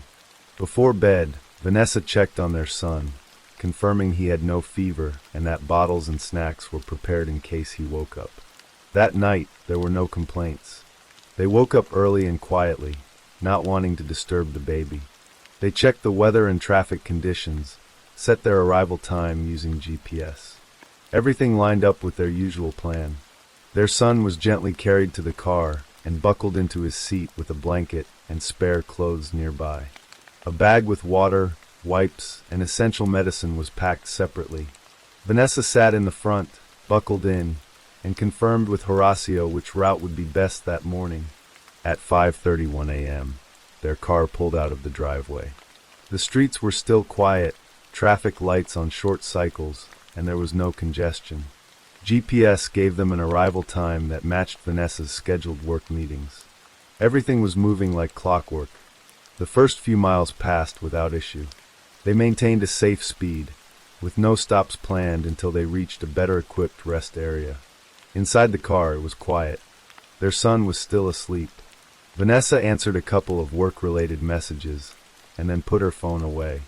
According to Horacio's initial testimony, The events that followed happened suddenly and violently. He told investigators that while driving on the highway, their car was approached and forced to stop by two men on a motorcycle. One of the men reportedly came up to the driver's side window, struck the glass with what appeared to be a firearm, and ordered Horacio to pull over. Fearing for the safety of his pregnant wife and their young son, Horacio claimed he complied. He stated that one of the assailants then took the wheel of their car while the other followed on the motorcycle. After a few minutes, according to Horacio, Vanessa asked for the vehicle to stop, and that was when he heard a gunshot. He said he did not see the actual shot fired, but heard the sound and immediately realized Vanessa had been fatally wounded. Once the car came to a stop, the two men reportedly fled the scene on the motorcycle. Horacio said he discovered that his wife had died from the injury, but their child, who had been secured in the back seat, was unharmed.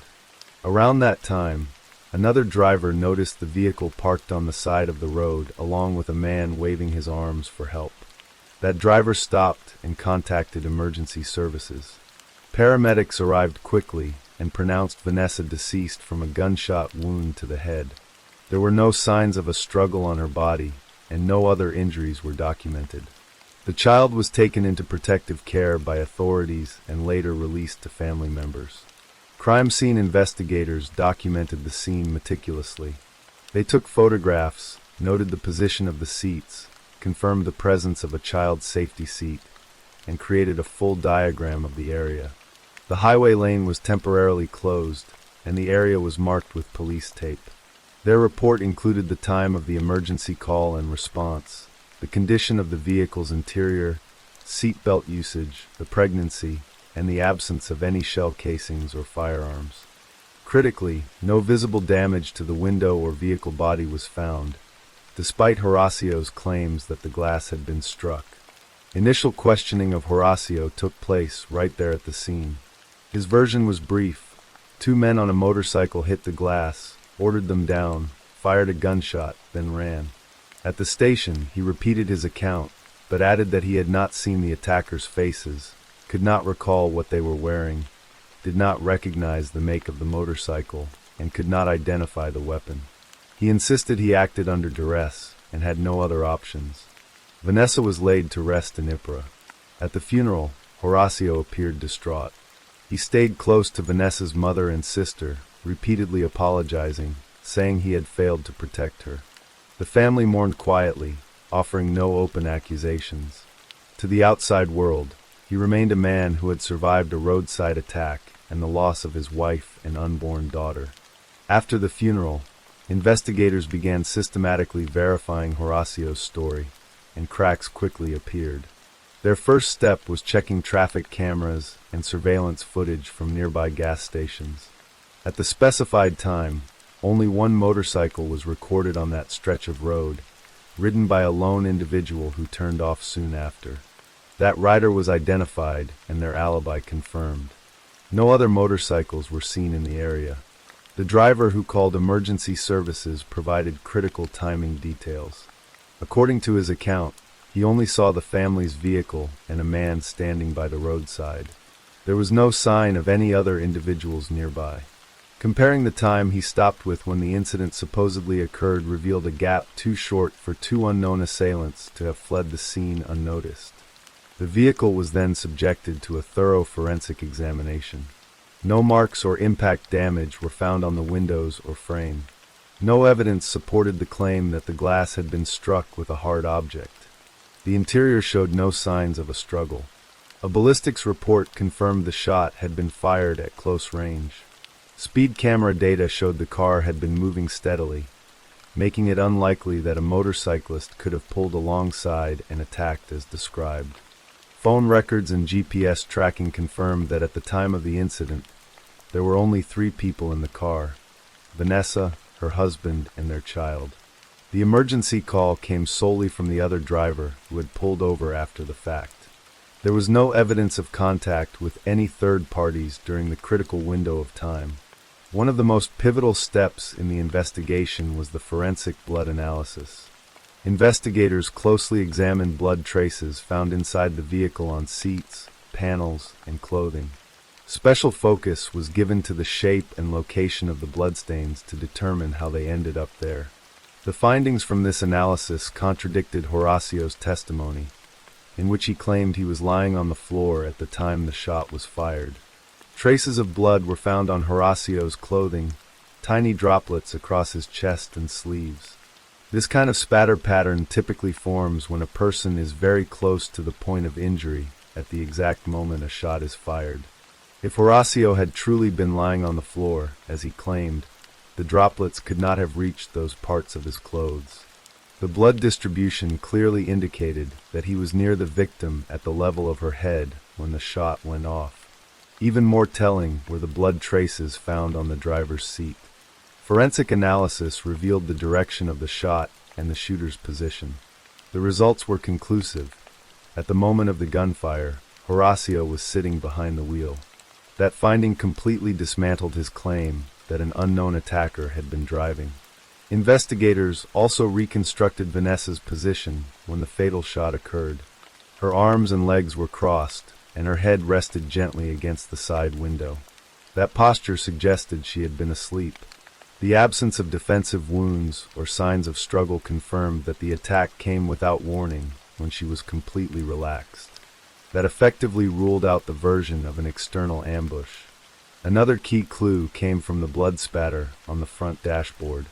Forensic experts determined that the direction and angle of the blood spray indicated the shot came from inside the car, from the driver's side to the left of the victim. This reconstruction left no doubt. The shot was fired from within the vehicle by the person in the driver's seat, Horacio himself. During court hearings, forensic specialists explained that the blood evidence was central to understanding what happened inside that car. The blood on Horacio's clothes showed he was close to the victim at the time of the shot.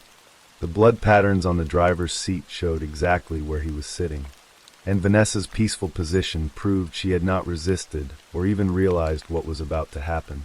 Together, the evidence pointed to one conclusion: there had been no outside attack.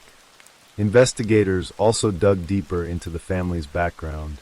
Vanessa's mother, Nilva, and her sister, Bruna, revealed that in the months leading up to the tragedy, Vanessa had talked about filing for divorce.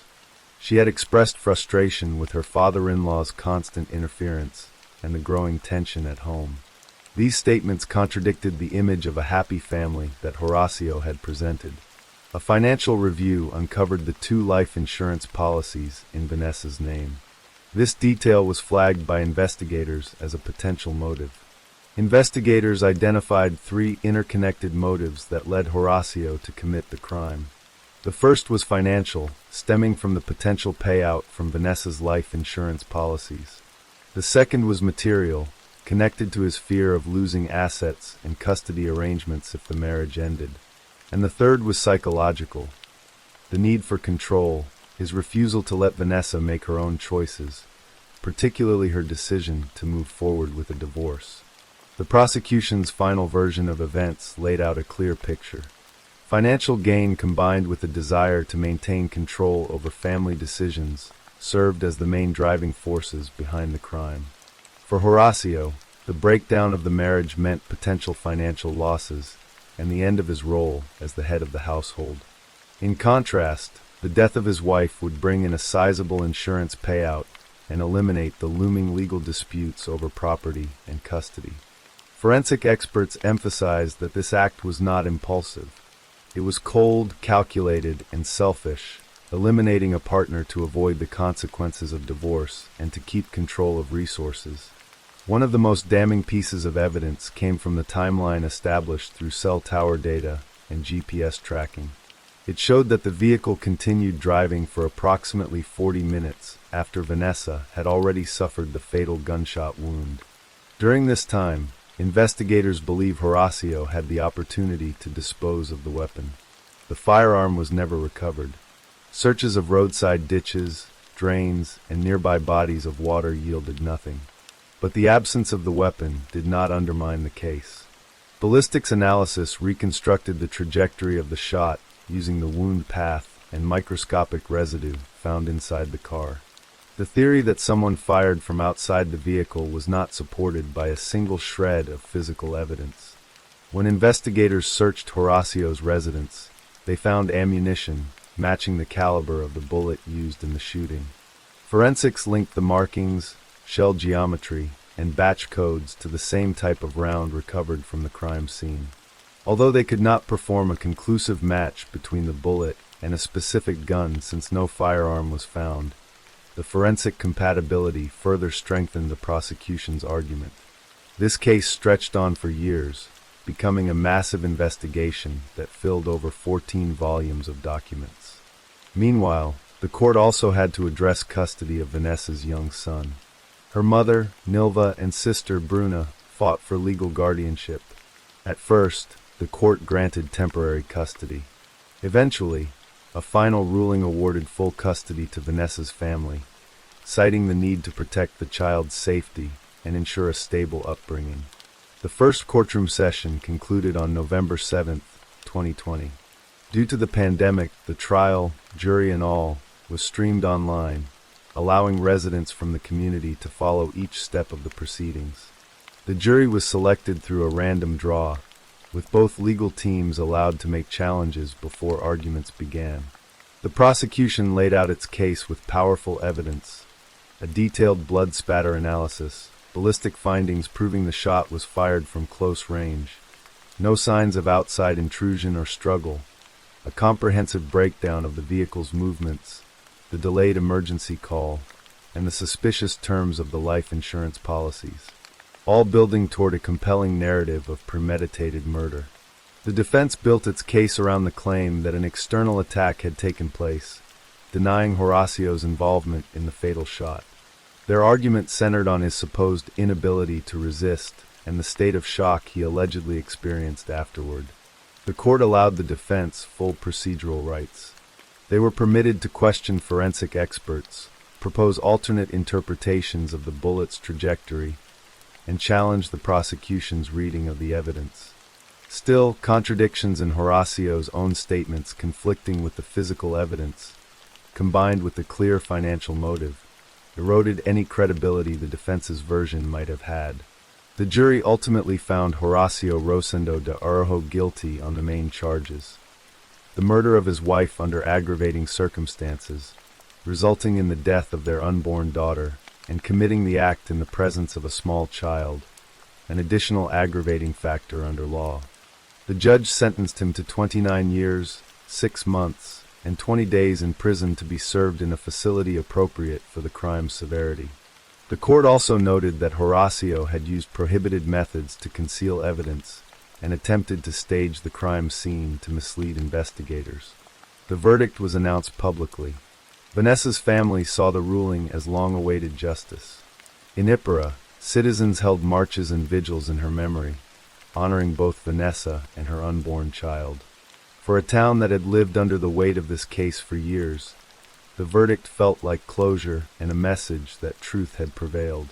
But soon after the sentencing, the defense filed an appeal. Pending review, the court allowed Horacio to remain free. Technically, the conviction was not overturned, but the punishment's enforcement became tangled in legal disputes. Hearings were postponed, motions filed, and rulings contested. In practical terms, Ypres was left with a disturbing reality. A man found guilty of murder was still walking freely through the same streets. Reports began circulating that Horacio had started a new family and that he now had a daughter.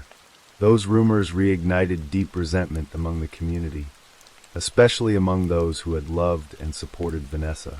For Vanessa's family, seeing him living freely was unbearable. Her mother expressed the town's collective outrage, questioning how someone convicted of such a heinous crime could continue his life as if nothing had happened. Meanwhile, Nilva and Bruna took full responsibility for raising Vanessa's son.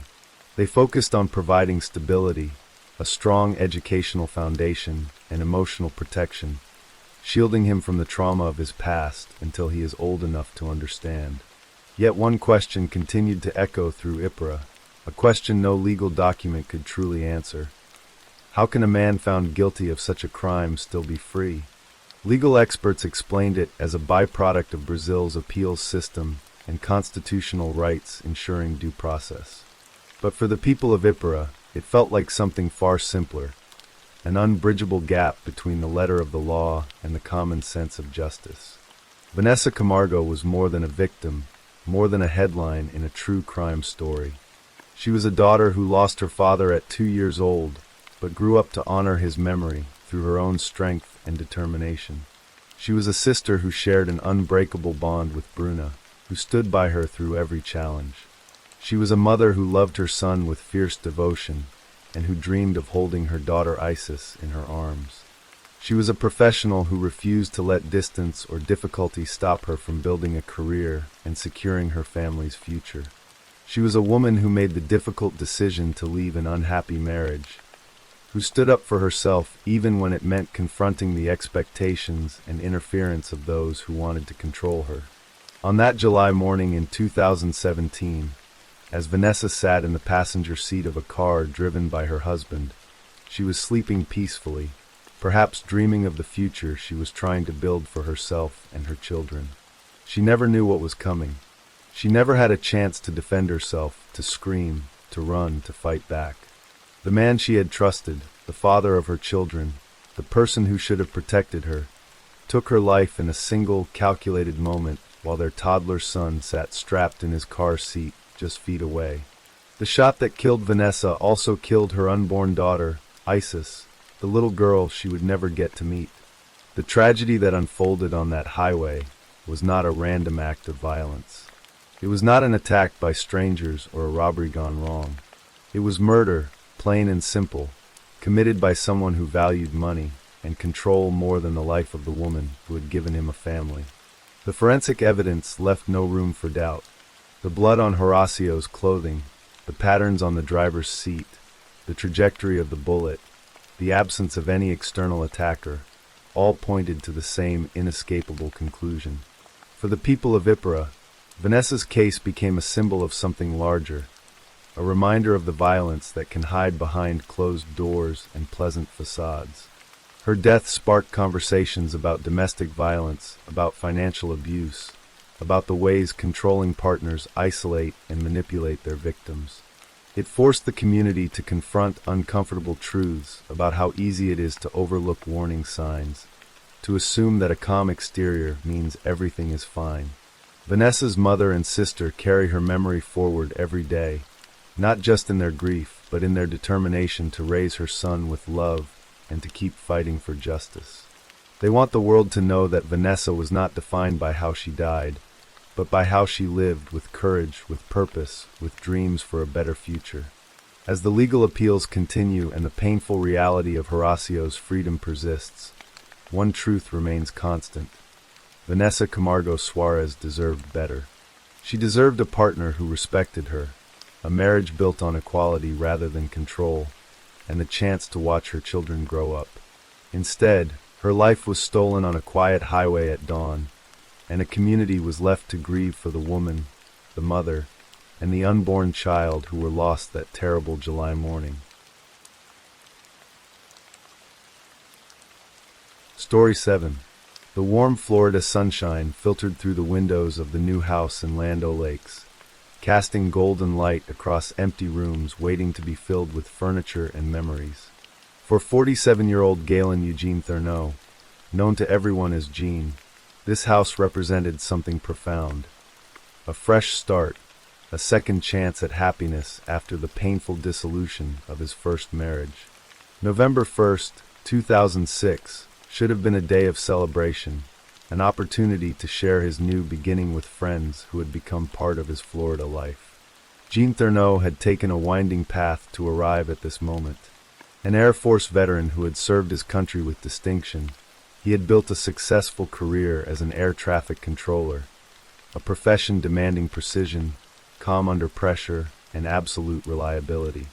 For years, he had worked at a control tower in Nebraska, guiding aircraft safely through the skies while building a life with his wife. But marriages sometimes fracture despite best intentions, and when Gene's first marriage ended in divorce, the pain had been overwhelming. The house they had shared together, the routines they had built, Everything reminded him of what he had lost. Seeking escape from the memories that haunted him in Nebraska, Gene made a bold decision. He requested a transfer to Florida, specifically to the St. Pete/Clearwater International Airport. The transfer was approved, and in early 2006, Gene moved south to the Sunshine State, leaving behind the cold Nebraska winters and the ghosts of his failed marriage. Florida welcomed him with warm weather, palm trees, and most importantly, proximity to family members who could help him rebuild his life. At the St. Pete/Clearwater Airport, Gene's warm personality and natural gregariousness made him an instant favorite among his colleagues. Air traffic control is a high-stress profession, but Gene had a way of lightening the mood, of making people feel at ease even during the most demanding shifts. He was the kind of person who remembered birthdays, who asked about your family, who genuinely cared about the people around him. His colleagues appreciated his competence and professionalism, but they loved his humanity. Among those colleagues was Juanita Formoso, who went by the nickname JJ. She was 48 years old, a fellow air traffic controller with her own story of resilience and survival. Gene and Juanita connected in the way that sometimes happens between people who have weathered storms and come out the other side. Their friendship deepened into romance, and after a period of dating, they decided to marry. Gene had found love again, proof that heartbreak doesn't have to be permanent, that new chapters can be written even after painful endings. The couple's decision to purchase a house together in Land O'Lakes represented their commitment to building a future together. They spent months watching the construction progress, excited about each milestone. Finally, the house was ready, and on November 1st, they decided to invite a colleague over to celebrate, to share their joy with someone who had been part of their Florida journey. That colleague was Robert Dean Peterson, known as Bob. He was 48 years old, roughly the same age as Gene and Juanita, and he worked alongside them in air traffic control at the airport. On the surface, Bob Peterson seemed unremarkable, just another professional doing a demanding job. But beneath that ordinary exterior, Bob Peterson carried a secret that had been consuming him for years. A secret that would turn Juanita and Gene's celebration into their worst nightmare. What neither Gene nor Juanita fully understood was that Bob Peterson had fallen in love with Gene the very first time he saw him. It wasn't a casual attraction or a passing infatuation. It was an all-consuming obsession that had dictated Peterson's life choices for years.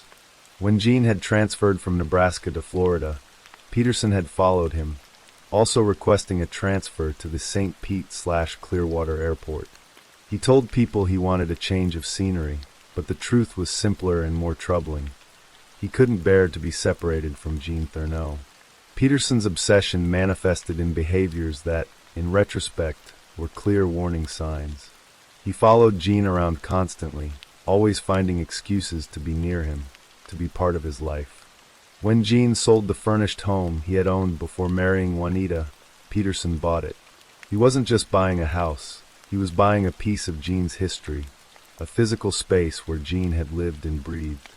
When the sale was finalized and Peterson discovered that Gene's linens weren't included with the furnishings, he became upset and angry, as if he had been denied something precious.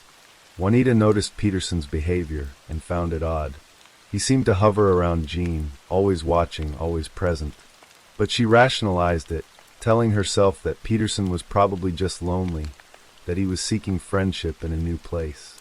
She had no way of knowing the depth of Peterson's feelings, the obsession that lurked beneath his awkward social interactions. As Gene and Juanita's relationship progressed, and they began building their new house, Peterson found another way to insert himself into their lives. Without their knowledge or permission, he began photographing the construction of their Land O'Lakes home. He documented every stage of the building process, taking pictures of the foundation, the framing, the walls going up, the roof being installed. He compiled these photographs into a collection, creating a secret chronicle of their new beginning. On the evening of November 1st, 2006, Gene and Juanita invited Bob Peterson to see their completed house for the first time. They ordered pizza and spent time showing him around the rooms, sharing their excitement about finally moving in. During the visit, Peterson presented them with a gift, the photo album he had created, documenting their house's construction in meticulous detail. Jean and Juanita accepted the gift, likely touched by what seemed like a thoughtful gesture from a friend. They had no idea that the photographs represented something far darker, evidence of surveillance and obsessive monitoring. As the evening progressed, Juanita needed to leave. She and her adult daughter had to drive to Newport Richey to pick up a truck, a practical errand that would take them away from the house for a couple of hours. She left Jean and Bob Peterson alone together in the new house, expecting to return to find them chatting casually, perhaps discussing work or watching television. She had no reason to worry, no premonition of the horror that was about to unfold. What happened after Juanita left will never be fully known, but investigators pieced together the most likely scenario based on the evidence they later discovered. Once they were alone, Bob Peterson produced a typed letter he had written and addressed to Jean. The letter was a confession, a revelation of feelings Peterson had kept hidden for years. He wrote that he felt like he had been living a lie, that he couldn't continue the deception any longer. He declared his love for Jean Thurneau, explaining that he had wanted to tell him in person, but had always chickened out. The letter then took a darker turn, making explicit sexual demands. But most chilling of all, the letter turned threatening. Peterson stated clearly that he would not leave the house until complete his demand. It was an ultimatum, a demand backed by the implicit threat of violence. Peterson had already asked God for forgiveness, he wrote, suggesting he knew what he was about to do was wrong, but had decided to do it anyway. Jean was a straightforward man who didn't hold back his feelings. When confronted with Peterson's proposition, he was almost certainly repulsed and made his rejection absolutely clear. He would have told Peterson to leave immediately, would have expressed his shock and disgust at the betrayal of their friendship. Jean had no romantic or sexual interest in men, and certainly not in Bob Peterson. Peterson's reaction to Jean's rejection was swift and violent. He pulled out a .22 caliber handgun and shot Jean in the head. The man he claimed to love, the man he had obsessed over for years, lay bleeding on the floor of his new home. But Peterson wasn't finished. In an act of horrifying brutality, he dragged Jean's wounded or dying body out of the house, leaving a blood trail across the driveway. He forced Jean into his truck and drove him to another location, a house Peterson had rented in Safety Harbor, Florida. The fact that Peterson had a rented house in Safety Harbor, separate from his residence in Covered Bridge Estates in Ellenton, suggested premeditation. He had prepared a location where he could take Jean, a private space where no one would interrupt whatever dark plans he had in mind. When Juanita Thurneau returned home around 7:30 p.m., expecting to find her husband relaxing with their friend, she instead walked into a nightmare. A blood trail stretched across the driveway, dark and ominous in the gathering twilight. Inside the house, she found Jean's clothes in a bloody pile on the floor. She called his cell phone frantically and heard it ringing from his discarded pants. Her husband was gone, but his clothes, his phone, everything was there except him. On the end table, Juanita found an envelope addressed to Jean. Inside was the typed letter Peterson had written, his confession of love and his threatening demands. The words on the page made Juanita's blood run cold. She immediately called the police, reporting her husband missing and providing them with the letter that made Bob Peterson the obvious suspect. Law enforcement began searching for both Jean Thurneau and Bob Peterson, treating the case as a possible kidnapping. Detectives interviewed Juanita extensively, trying to understand the relationship between Jean and Peterson, looking for any clue that might lead them to where Peterson had taken her husband. They learned about Peterson's rental property in Safety Harbor, and that information became the focus of their investigation. 2 agonizing days passed while Juanita waited for news of her husband. On November 3, 2006, law enforcement officers arrived at Peterson's rented house in Safety Harbor. They knocked repeatedly, but no one answered. The silence from inside the house was ominous. Officers forced their way through the door, not knowing what they would find but fearing the worst. The scene that greeted them in the master bedroom was one of unspeakable horror. Jean Thurneau's body lay on the floor, a bullet wound to his head. But the brutality didn't end with murder. Peterson had mutilated Jean's body. The violence of the act spoke to the depth of Peterson's disturbed mental state, his inability to accept rejection, his need to destroy what he could not possess. Beside Jean's body lay Bob Peterson, also dead from a gunshot wound to the head from the same .22 caliber handgun he had used to kill Jean. Peterson had taken his own life, ending the horror he had created, but leaving behind devastation and unanswered questions. The murder-suicide concluded a tragedy that should never have happened, that might have been prevented if anyone had understood the danger Peterson posed. The investigation revealed the full extent of Peterson's obsession. Detectives found evidence that he had followed Jean from Nebraska to Florida specifically to remain close to him. He had purchased Jean's former home, collected photographs of Jean and Juanita's new house construction, and inserted himself into their lives at every opportunity.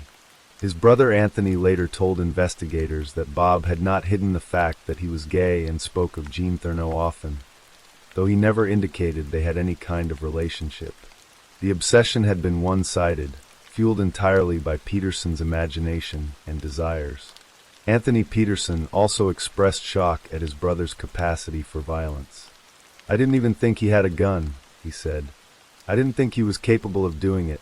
He might have snapped." But this wasn't a sudden snap. The evidence suggested planning and premeditation. Peterson had rented a separate house in Safety Harbor, had brought a gun to Jean and Juanita's home, had written a letter in advance. These were not the actions of someone acting on impulse, but rather someone who had contemplated this outcome, perhaps even rehearsed it in his mind. Juanita Thurneau was left to pick up the pieces of her shattered life. She had lost her husband of just a few years, a man who had helped her believe in love again, who had been excited about building a future together in their new house. That house, which should have represented joy and new beginnings, had become the site of Jean's kidnapping and the starting point of his murder. In the aftermath, Juanita struggled to make sense of what had happened. Looking back over the 4 years she had known Bob Peterson, she recalled details that now seemed significant but had appeared innocuous at the time. His constant presence around Jean, his purchase of Jean's former home, his disappointment about the linens. All of it formed a pattern she hadn't recognized until it was too late. Despite the horror of what Peterson had done to her husband, Juanita told reporters that she didn't hate him. "How can you hate someone who is mentally disturbed?" she said. She relied on her faith in God to help her through the grief and trauma, the same faith she had shared with Jean. "I miss him terribly," she said. "Where else do you turn? I have to hang on to the fact that my God is a good God." The case of Jean Thurneau stands as a tragic example of how dangerous unrequited obsession can become, particularly when combined with an inability to accept rejection. Bob Peterson's love, if it can be called that, was not about Jean's happiness or well-being. It was possessive, selfish, and ultimately murderous. When Jean rejected his advances, Peterson chose violence rather than acceptance, destroying the object of his obsession rather than letting him live free. Jean Thurneau was a man who had survived the pain of divorce and found the courage to start over. He had built a new life in Florida, found new love with Juanita, and was looking forward to the future. He died at 47 years old, killed in the home he had just finished building, murdered by someone he had considered a friend. The tragedy resonates because it reminds us how little we sometimes know about the people around us, how secret obsessions can fester in silence until they explode into violence. In the end, both men died in that Safety Harbor rental house, but only one of them was a victim. Jean Thurneau was a good man who made the mistake of trusting someone whose twisted feelings would cost him everything. And Juanita was left alone in a house filled with ghosts, trying to find meaning in senseless loss, holding on to faith when everything else had been taken away. Story 8. The summer of 1981 was fading into September in Lakeland, Florida, where the late afternoon sun still carried enough heat to make the air shimmer above the pavement. In a modest 2-bedroom apartment on the east side of town, Linda Patterson Slayton moved through her daily routines with the practiced efficiency of a single mother raising two boys on her own. At 31, she carried the weight of responsibilities that would have broken many people, but those who knew her described a woman of remarkable resilience, someone who had survived an abusive marriage and emerged determined to build a better life for her sons. Jeff was 15, already showing the independence that comes with approaching adulthood, while 12-year-old Tim still carried that mixture of boyhood enthusiasm and the beginning awareness that life could be difficult. For both boys, their mother was the center of their world, the person who worked hard to keep food on the table, who made sure they had what they needed, who tried to give them moments of normalcy even when money was tight. Linda had recently escaped from her marriage to Frank Slayton, a man whose abusive behavior had made their home a place of fear rather than safety. Now, in this small apartment, she was trying to create something different, a space where her boys could feel secure, where they could be children. September brought with it the rhythms of a new school year, and for Tim, the excitement of youth football. He had joined a local team, and his coach was a young man named Joseph Clinton Mills, Coach Joe to the boys who looked up to him. Mills was 20 years old, seemingly devoted to working with young athletes, someone the parents trusted with their children. For Tim, who had grown up without a stable father figure, Coach Joe represented something important, a man who showed up, who taught him the game, who seemed to care. On the evening of September 3rd, 1981, Tim had football practice.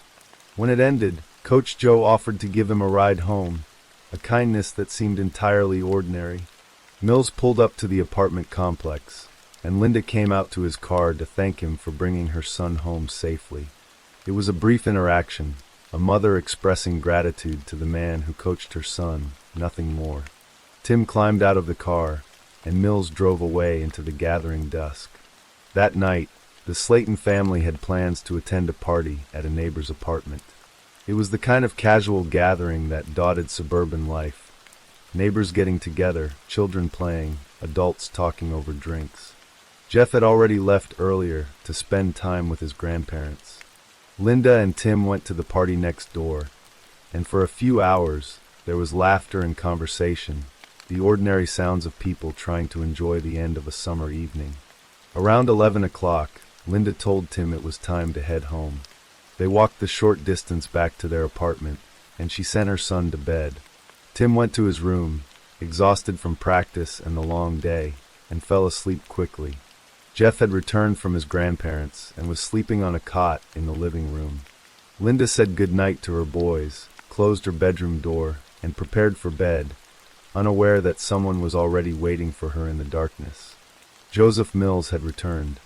After dropping Tim off earlier that evening, Mills had come back to the apartment complex while the family was at the party next door.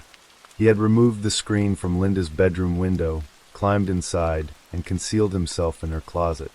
The detectives who would later reconstruct the crime believed he had been there for hours, waiting in the confined space, listening to the sounds of the apartment, biding his time until Linda was alone and vulnerable.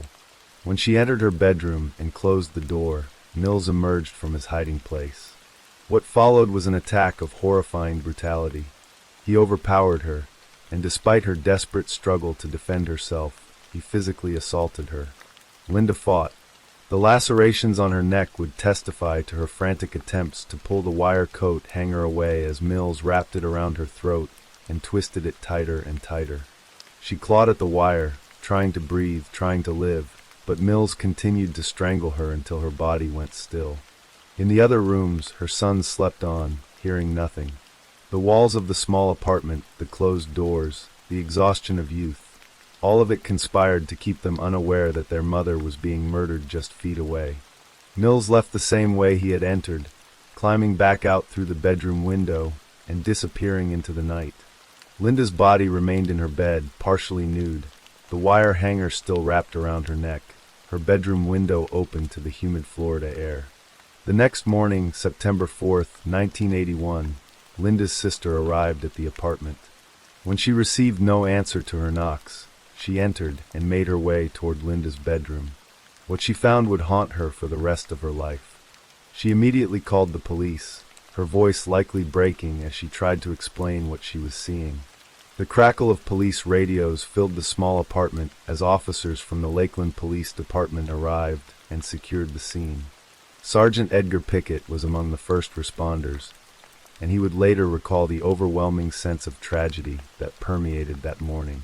The sound of the radios woke Jeff, who had been sleeping in the living room. He sat up, confused, and watched as officers moved through the apartment with grim expressions. Someone told him that his mother was dead, that she had been murdered. Tim woke up to the same nightmare.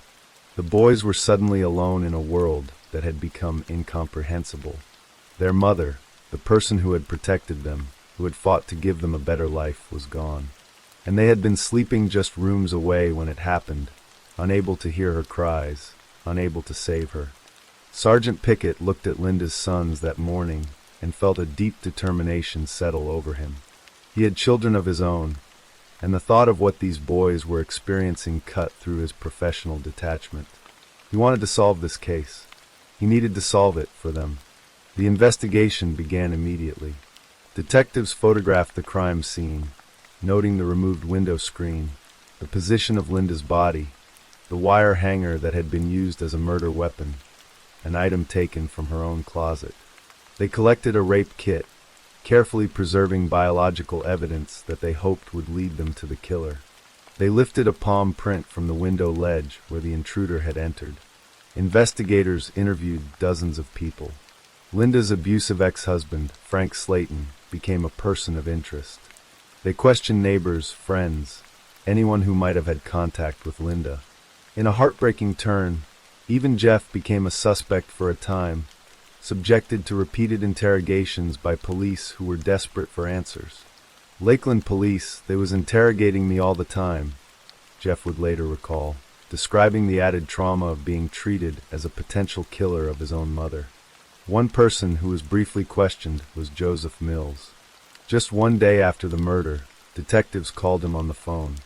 During that brief conversation, Mills acknowledged that he had driven Tim Slayton home from football practice on September 3rd. He said he had only met Linda once, that she had come out to his car to thank him. The interview was cursory, conducted remotely rather than in person, and Mills was never seriously considered a suspect. The fact that he had been at the apartment complex that very evening, that he had seen Linda and knew where she lived, apparently did not trigger any alarm. Despite all the evidence collected, despite the palm print and the DNA preserved in the rape kit, the case went nowhere. There was no match in any database. No suspect emerged who could be definitively linked to the crime. Months turned into years, and the Slayton case joined the growing pile of cold files that haunt every police department. Cases where victims are known, evidence exists, but the perpetrator remains maddeningly out of reach. For Jeff and Tim Slayton, those years were marked by a peculiar kind of torture.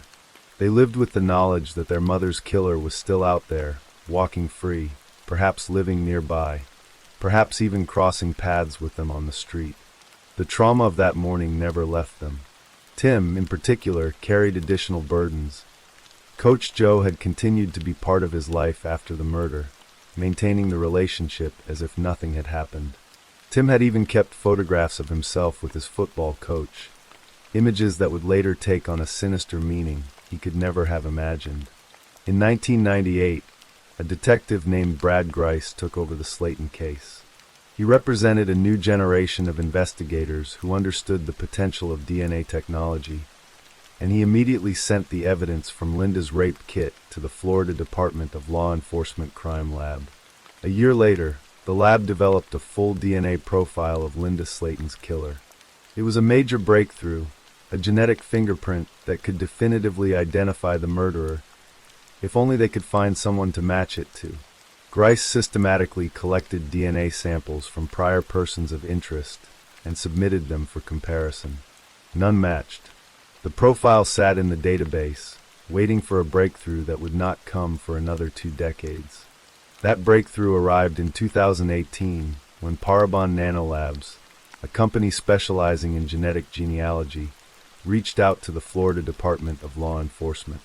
They had been achieving remarkable success using public genealogy databases to solve cold cases, and they asked if Florida had any cases that might benefit from this new investigative technique.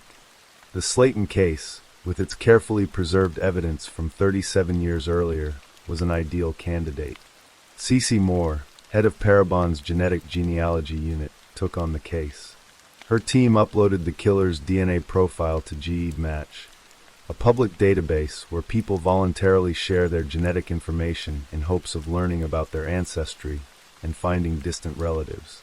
The DNA comparison revealed a family tree, distant cousins who shared genetic markers with Linda Slayton's murderer. From there, Moore and her team began the painstaking work of building family trees, tracing lineages forward through generations, eliminating branches and following leads until they could identify a specific individual who matched the age, location, and circumstances of the crime. In June 2019, after months of analysis, Parabon investigators told Lakeland police that they had identified a suspect, Joseph Clinton Mills. The man who had been Tim's youth football coach, who had driven him home the night before the murder, who had been briefly questioned and then dismissed as irrelevant. He was Linda Slayton's killer. The revelation was staggering. Tim Slayton had looked up to this man. He had ridden in his car, trusted him, kept his photograph. Coach Joe had been present in his life even after the murder, all while carrying the secret of what he had done. Investigators moved carefully. In the summer of 2019, they collected trash from Mills's home and sent it to the lab. The DNA on that trash matched the DNA from Linda Slayton's rape kit. Authorities also compared Mills's fingerprints, taken when he had been arrested on an unrelated charge in 1984, to the palm print lifted from Linda's window ledge 38 years earlier. They matched. On December 12, 2019, Joseph Clinton Mills was arrested and charged with first-degree murder, sexual battery, and burglary with assault and battery. He was 58 years old, still living in Lakeland, having spent nearly 4 decades as a free man while Linda Slayton's sons grew up without their mother. During his interrogation, Mills showed no emotion. His story changed multiple times, each version more implausible than the last. Initially, he claimed he had never entered Linda's apartment. When confronted with the DNA and fingerprint evidence, he changed his account, claiming that Linda had invited him, that she had already had a wire hanger around her neck when he arrived, and that she had asked him to tighten it during their encounter. He portrayed the entire event as consensual, a fantasy he apparently expected investigators to believe. The detectives did not believe him for a second. The physical evidence told a completely different story, one of forced entry, violent sexual assault, and premeditated murder. Detective Russell Hulley stated flatly, "I think it's pretty evident that he targeted her." The legal proceedings stretched over 2 more years. Mills pleaded not guilty and prepared for trial, maintaining his absurd claim of consensual sex even as prosecutors assembled overwhelming evidence against him. But in February 2022, facing the possibility of the death penalty, Mills changed his plea. He pleaded guilty to first-degree murder, sexual battery, and burglary in exchange for a sentence of life in prison without the possibility of parole. At the sentencing hearing, Linda Slayton's sons finally had the opportunity to confront the man who had destroyed their lives. Jeff Slayton, now in his 50s, stood before Mills and let 4 decades of pain pour out. "I hate you. You can't die and burn in hell fast enough for me," he said, his voice carrying the weight of a grief that had never fully healed. "I hope when you're in prison, things happen to you. Bad things." Tim Slayton's words were equally raw. He had lived with an additional layer of betrayal, having trusted Mills, having seen him as a role model. "I saw the crime scene, I saw what you did, and then you act like my friend. I rode in the car with you," Tim told Mills. The image of his coach's face, once associated with football and mentorship, was now forever linked to the horror of what had happened to his mother. Mills spoke briefly at his sentencing, claiming he was a good person. The Slaytons did not buy it. How could someone who had raped and murdered a defenseless woman, who had left her children to find her body and grow up without her, claim to be good? Tim responded with barely controlled rage. "I got so much hate for you right now." Mills was led away to begin serving his life sentence, and for the Slayton brothers, there was a measure of closure, though it was bittersweet and incomplete. Their mother's killer would spend the rest of his life in prison, but he never apologized. He never explained why he had targeted Linda that night, why he had betrayed the trust that came with being a coach to children, why he had destroyed so many lives.